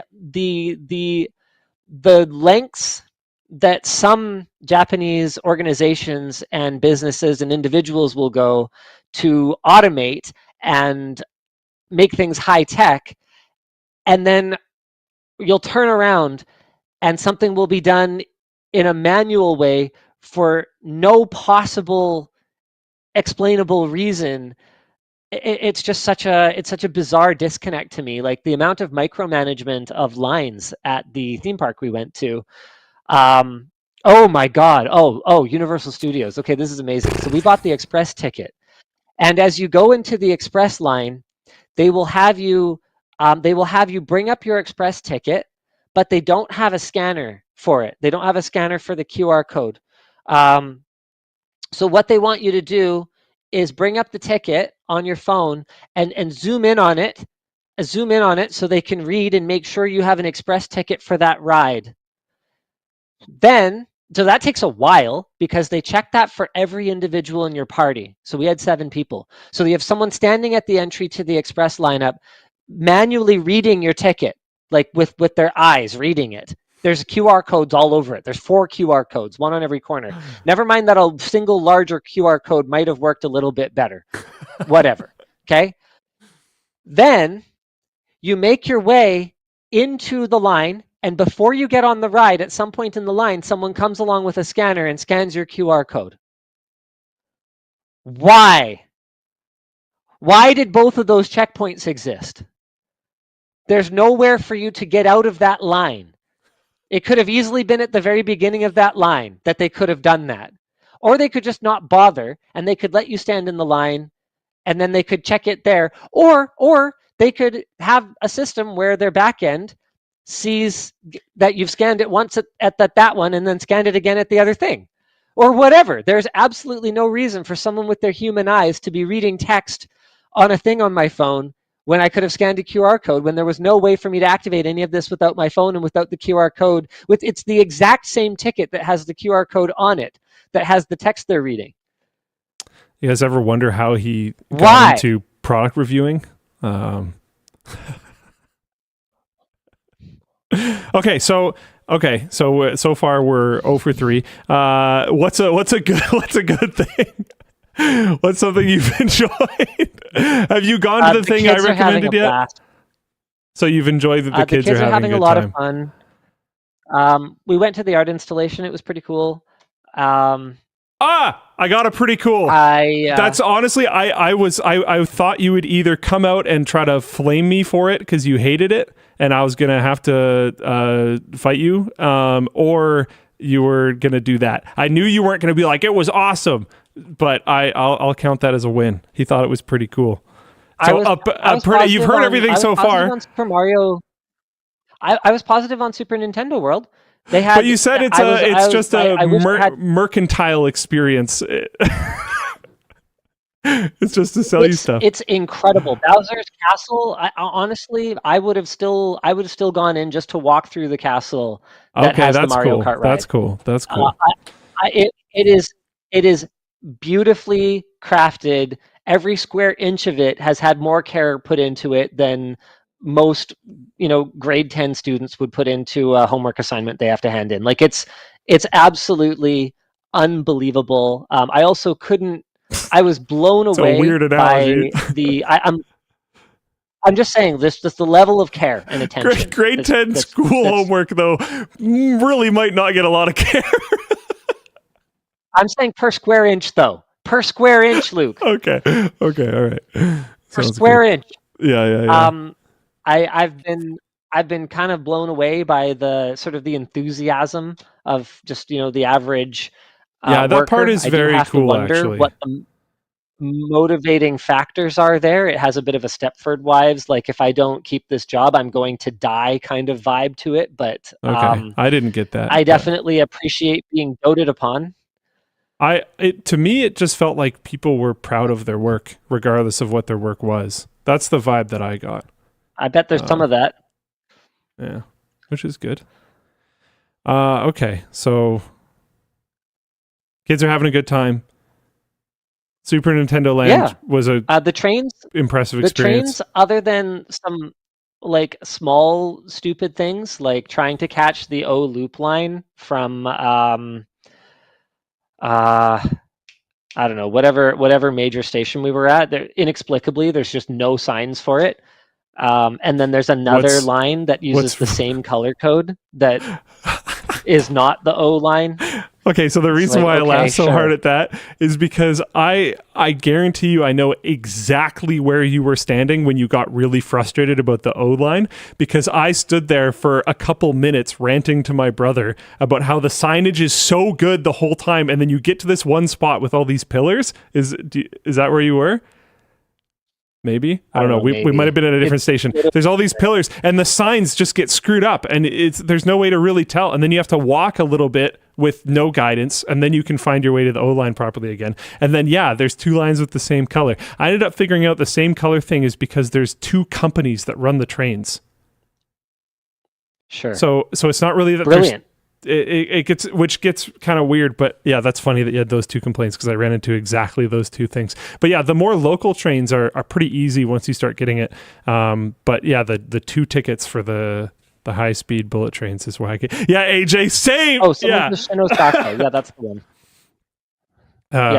yeah. Yeah, it was at Shinosaka, and it was just Yeah. like, this is. I just got to a complete dead end of signage, and I'm like, okay. Yeah, it's weird. It's I weird. just had to wander around and find it. If you add like 1 to 2 signs, it would solve the whole problem. It's just so odd. Apparently, AJ ran into the same problems too. And there were signs that just should have obviously indicated where to go. You know, where they could have just had another line right there that's like, yeah, if you're trying to get to the loop line, here's. But I'll have like all the other catching ones, the but loop not line that in one. the right direction. Catching the loop line in the right direction threw us for a loop last night, because you can't just say, hold on. You can't just say it goes to this station, because there's no terminus station. So figuring out the direction is kind of tough, because both ways technically go everywhere. And instead of them just saying what the next one it goes to is, they pick a couple of major ones along the line. So we almost got on the wrong train going the wrong way. It was a whole thing. We made it though. We got stuffed onto it. So. Okay, well, how much longer are you there for? A couple more days. But like, look, I mean, travel's not really my thing. No, it's not. I also don't like seafood, which is sort of a drag in Japan. That's fair. You know, my kids are into it, so I can't just go for Kobe every night.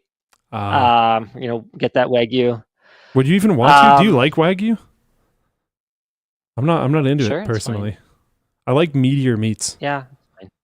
I don't know. It's I'm fine. I'm happy that you at least had some experiences that you liked, because I know you don't really like traveling, and you enjoying something that isn't like, you know, putting a box somewhere and plugging cables into it is good. Look, we're here for the kids, and they are having a really good time, and that's good. That's got value. What's we have lost your voice, yeah. When your voice comes back, what's little man's favorite thing been so far?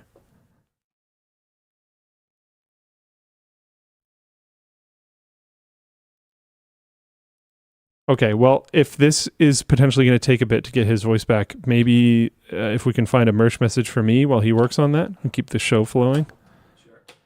I can do that. Let me just move my monitor over here.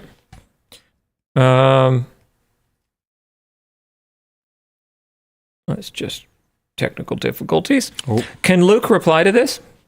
Yeah, what's up? Hey, how's it going? I have found that in Anno, Nbisa is really complicated because of the irrigation systems, and I'm working on, increasing the efficiencies of my water runs. There you Skill go. issue.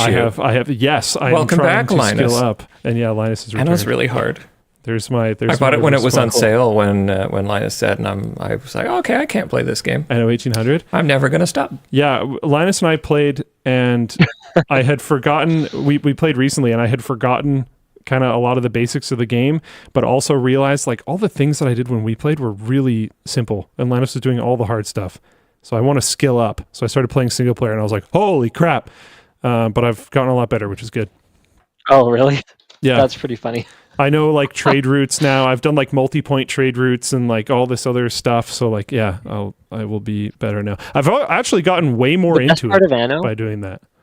Is every time you build a world, you will reach a new level of citizens, and you're gonna be like, oh, everything I did before was wrong, and Yeah. everything is destroyed now. I had You that have happen. you have to plan My so many stages in advance. the reason that I was like, okay, well, I'm never going to be able to stop playing this is because the friction for undoing everything that you had already done is like nothing. It's pretty low. If you play on the easy difficulty, it's pretty low. Yeah, it's but high on the higher ones. It's way less than pretty much anything else I've touched, which is great. Yeah, I had that feeling, Linus, because I was playing and I thought I was like doing pretty well, and then I unlocked oil, and I was just like, oh, Yeah. what do you mean? I can't have the train time to track run on the destroy road. That means I can't get to the harbor because all the houses are in the way. Yeah, that sucked. But anyways, Time to start over. okay, so you're back. Yeah, what's little man's favorite thing been so far? I don't know. He's kind of enjoyed a lot of stuff. I'd have to ask him. Yeah, fair enough. I haven't really done the post trip. What was your favorite thing yet? Not actually post trip yet, so that makes sense. All right, fair enough. Maybe we should just flow into merch messages. Yeah, we Chug should through go through those? them pretty quick though, because I think I got to run pretty quick.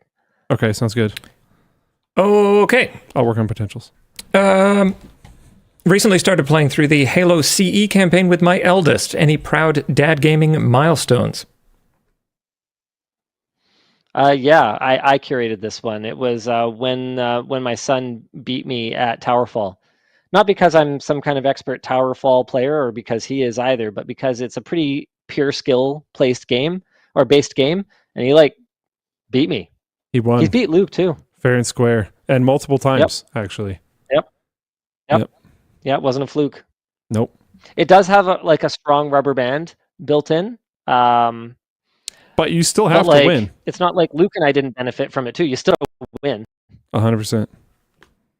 Because of the DOJ lawsuit, do you see Apple ever making an app for AirPods for Android like they do with Beats products? No. But the fact that they exist for Beats products, which use the same chip, shows you how easily Apple could have it exist. They just choose not to. Hey, DLL, I'm too young to remember DOG versus Microsoft, but how is Microsoft still getting away with aggressively bundling Edge after the ruling that they couldn't bundle Internet Explorer? Edge is The pretty easy to DOJ get has around been these asleep days. for 20 years. Also that. Wake up. Hello, .dll. Privacy is dead. As someone who Grab wants the to breast keep and get a little what... makeup. Privacy's dead. As someone who wants to keep what little is left of my privacy, how did you learn to let go, becoming a public figure? I didn't really have a choice. I realized that it came with the territory, and once the tea was, or the milk was spilled, there's no way to unspill it. So it is what it is. There's some stuff, like it's a lot easier for me, but I definitely have a lot of things that are not public. But it takes significantly more to secure them that way. Yeah, It is what it is. unfortunately. Oh yeah, I forgot. yeah. I did the go-karting in Tokyo thing. Oh, yeah. That didn't interest me. I didn't do that. Did you like that? You were right. Yeah. It Like, was. oh, it's like yeah, you're the in a carts were- car, but you're not. Yeah, Cool. and you don't even remotely sort of test the limits of the pretty slow kind Nope. of boring carts. Yep. You just kind of drive in formation very, very carefully. Sounds about right. Yeah.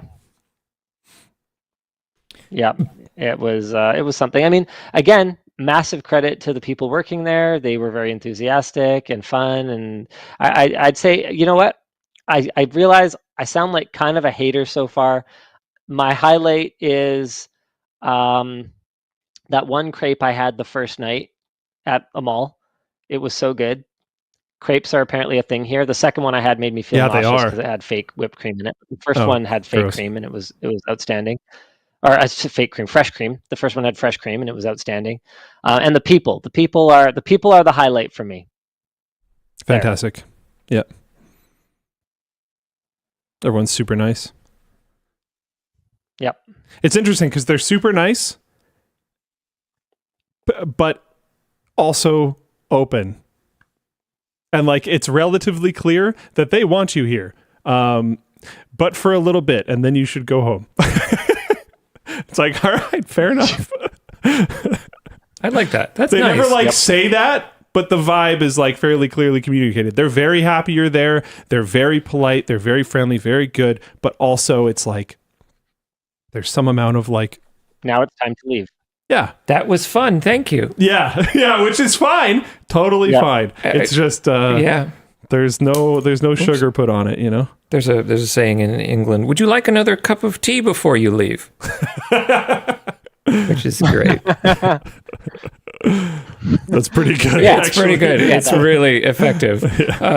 Anyway, Big L, I have no idea who this is for. Have you found a good wireless solution for the Valve Index? I was hoping the NoFio wireless adapter would be good, but it seems to be having post-launch issues.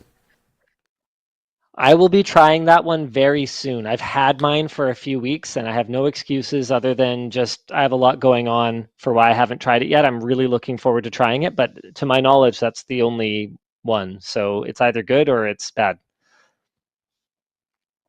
Hi, DLL, particularly Big L. Everybody's Big L. I'm almost finished with my teaching degree and always struggling helping students with dyslexia. Is there anything you do or your teachers did that really helped you? Love the show. I don't know how much people are going to like this. One of my teachers in particular, a physics teacher that I had, I won't name him just in case he doesn't want, who knows, times have changed. But he gave a very short talk at one point in time. Not to me, but I was able to overhear it from another student who had some learning disabilities.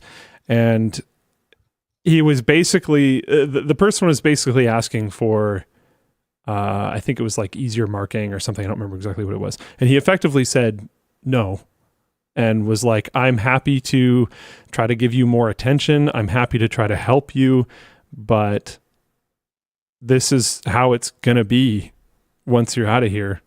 So you got to figure it out. And whether you have to, unfortunately, study longer or do whatever, put in more effort than other people, that's just how it's going to be. So you should start practicing that now effectively.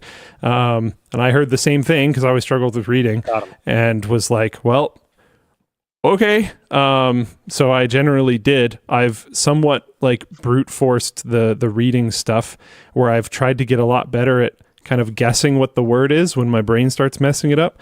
And you'll see me stumble sometimes. It happens on WAN Show, literally every show. So you might notice it. It happened during the sponsor reads. It happened during multiple topics today. It happens all the time. I have a significantly harder time reading text than just speaking. And honestly, I'm not even that great at just speaking. So yeah, I don't know. It'll be hard, but it's not impossible. You can figure it out and keep pushing. There are tricks out there. You can find fonts. In my experience, the fonts are not universal. One font that works for one person doesn't work perfectly for another person and vice versa, but there's a lot of them. So you might be able to find one that works better for you. That's really the only tool I can suggest to you. That won't help you read textbooks that aren't digitized. That won't help you read signs, I don't know, things like that. But it might help you if you can digitize a textbook or if you can get something into a digital form. You might be able to convert the font and read it easier that way. There's other like speed reading tools that I've found that helped me. Like one of them only shows one word at a time and it just rapidly flashes through them. And for some reason that works for me. But you won't always be in an environment or a scenario where you can read that way. So I think it's better to find whatever works best for you. For me personally, learning how to read without those things has been more beneficial. Even though I do struggle more than if I didn't. It's like the same reason why I never went Dvorak on my keyboard. I never went Dvorak on my keyboard despite thinking that it might be better because I'm like, well, I'm going to have to use other keyboards and that's going to be super annoying. So I'd rather just stay with QWERTY and be used to QWERTY so that when I use other things, I'm still in flow and it's still good. So I don't know. Someone said, so basically get good. Yeah, kinda. It sucks, but like, this is what it is. And instead of just like feeling bad all the time, just fight through it. You'll be fine. You're going to make it. You're going to be okay. Yeah. Excellent. Hey DLL, love the podcast. I would love to hear your opinion on the overabundance of scam ads that play in front of almost every video on YouTube now. Should Google be held liable for any money stolen? Ooh. I do think that platforms should have some responsibility for anything that is an officially sanctioned piece of content that somebody sees. I don't know how to enforce that, but it is pretty clear to me that something needs to be done because it's an enormous problem and it can't be on anyone other than Google to address it.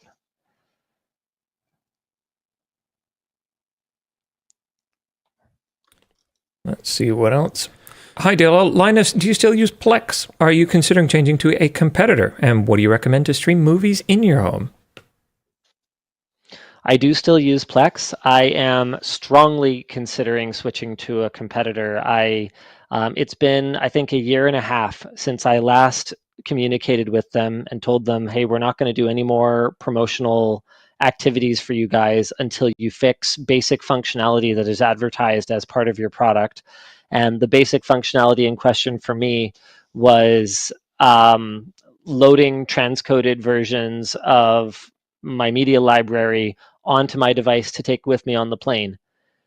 In the lead up to this trip, I tried across four different Android devices to load media, and it was an absolute crap show. Just errored out transcodes, failed downloads across a variety of different versions of Android, from new to old to Samsung to not Samsung. It's clear that they basically don't care at all and just do not respect their users enough to follow through on features that are supposed to be part of their product.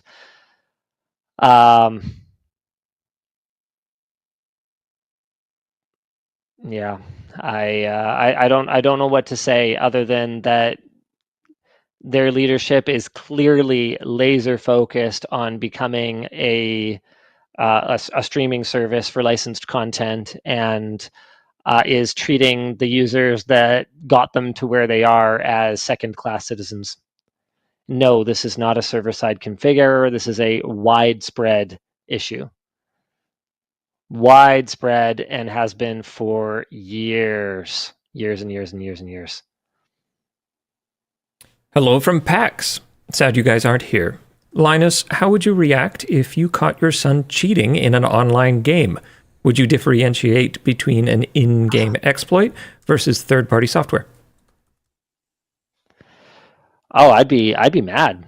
I do differentiate between the two, loses though. Gaming privileges for a bit. In-game exploit versus cheating, though. Yeah, cheating, very, very, very bad. In-game exploit, I'd probably tell him it's depends. rude. Kind of like how, in badminton, I'll see him flick serve a novice, and I'll be like, hey, that's rude. Don't do that.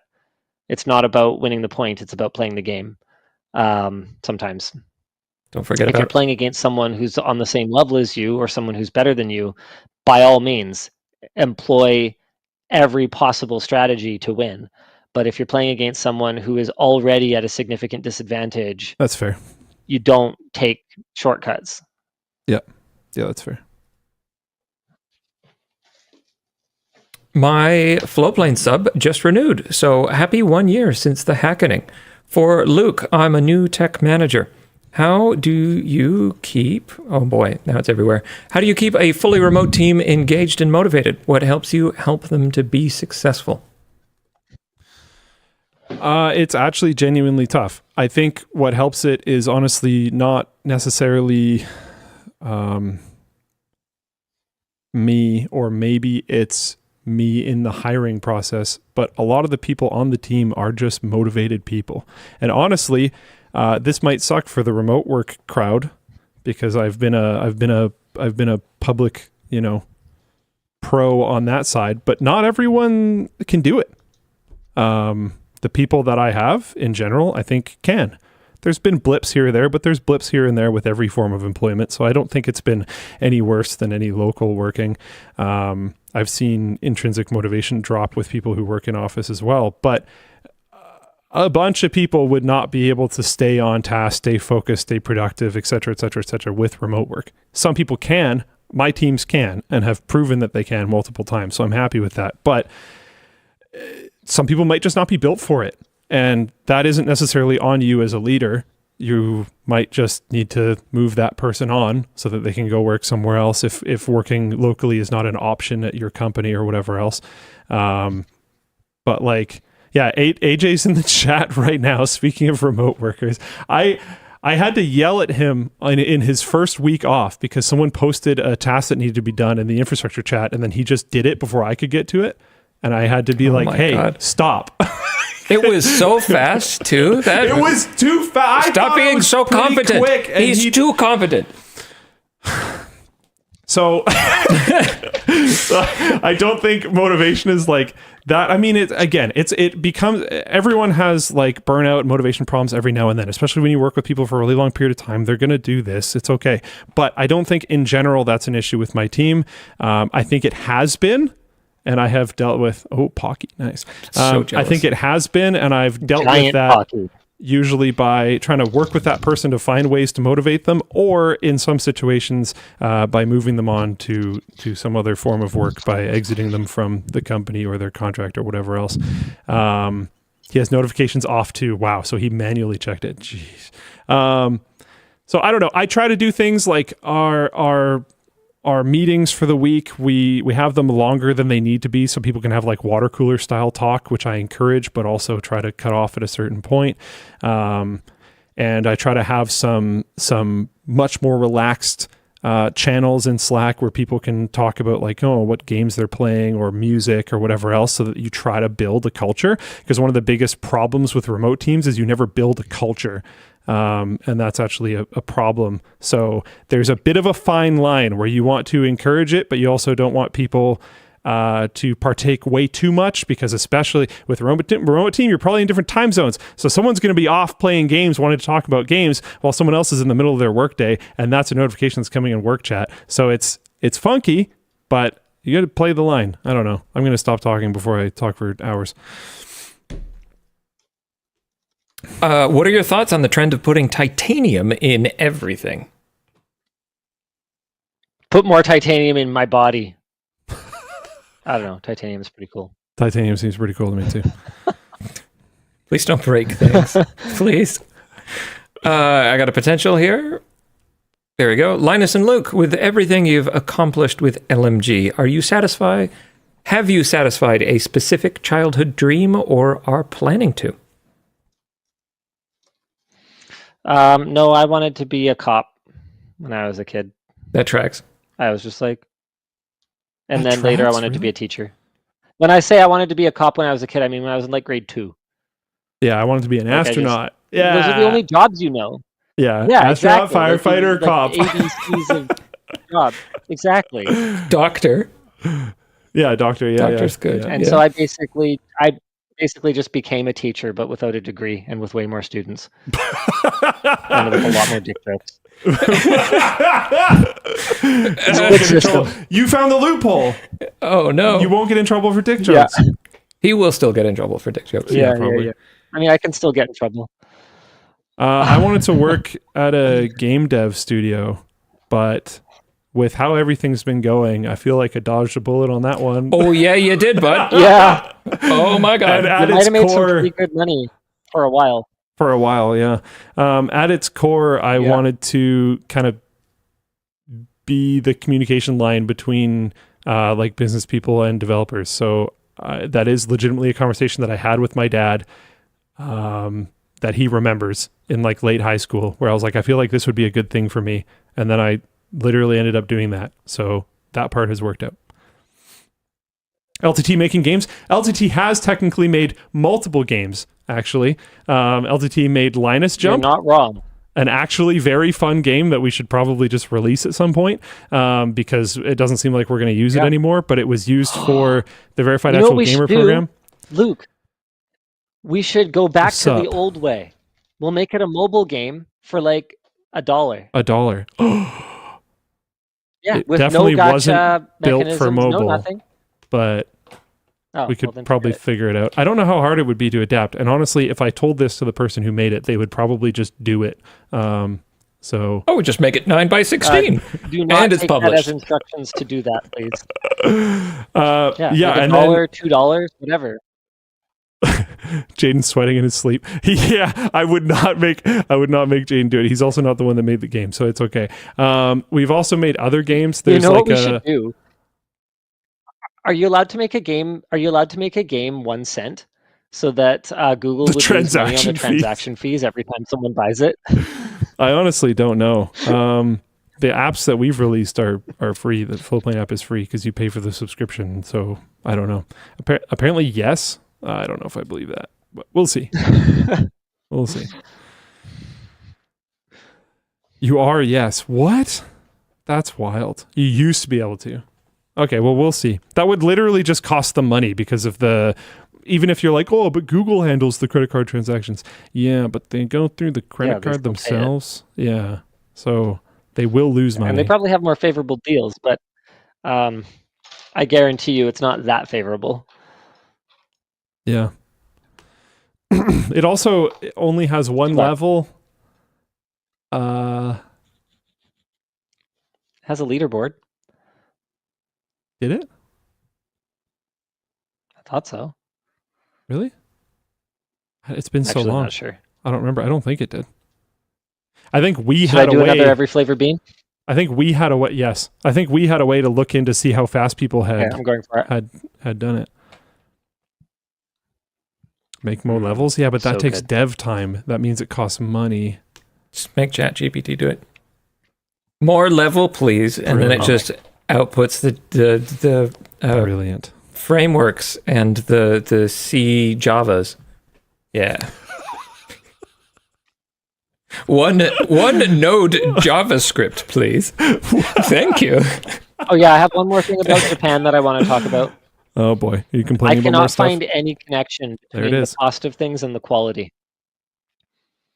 I have grossly overpaid for mediocrity at best, and I have paid almost nothing for amazing quality. Have you been I in can't cities find the a whole time? connection.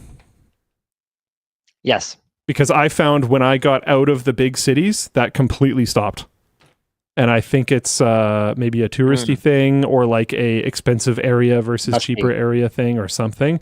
But yeah, that Because it's definitely cool completely that you can stopped. get stuff affordably. Like, I don't Yep. remember the last time my entire family had a sit-down meal for about $10 a head, but we had the entire bill, service fee included, was like $56 at this place. That was like in a mall, you know, like it wasn't nowhere that, like it wasn't like even a random home log, or not a mall. It was like, you know, they have these department stores here that are kind of like what we would think of as a mall, but it's more just like a bunch of stores. I don't know how to describe it. It's slightly different. But it was like a restaurant, essentially, is what I'm trying to say. And it was like great and cheap. And then we'll go places where it's like, oh, that was $30, $40 a head, and I'm just not really sure where it went. And there doesn't seem to be a connection there. Yeah. Yeah, You I forgot was there's running no tipping. into I didn't forget anything. Some of them include a $10 or a 10% service fee. I was running Um, into very up and down quality, very up and down pricing, all of that type of stuff when I was like in Tokyo. I didn't go to other major cities. And then when I got out of that major city and got into smaller towns, smaller cities, that type of stuff, completely no longer a problem. Quality on average was much higher.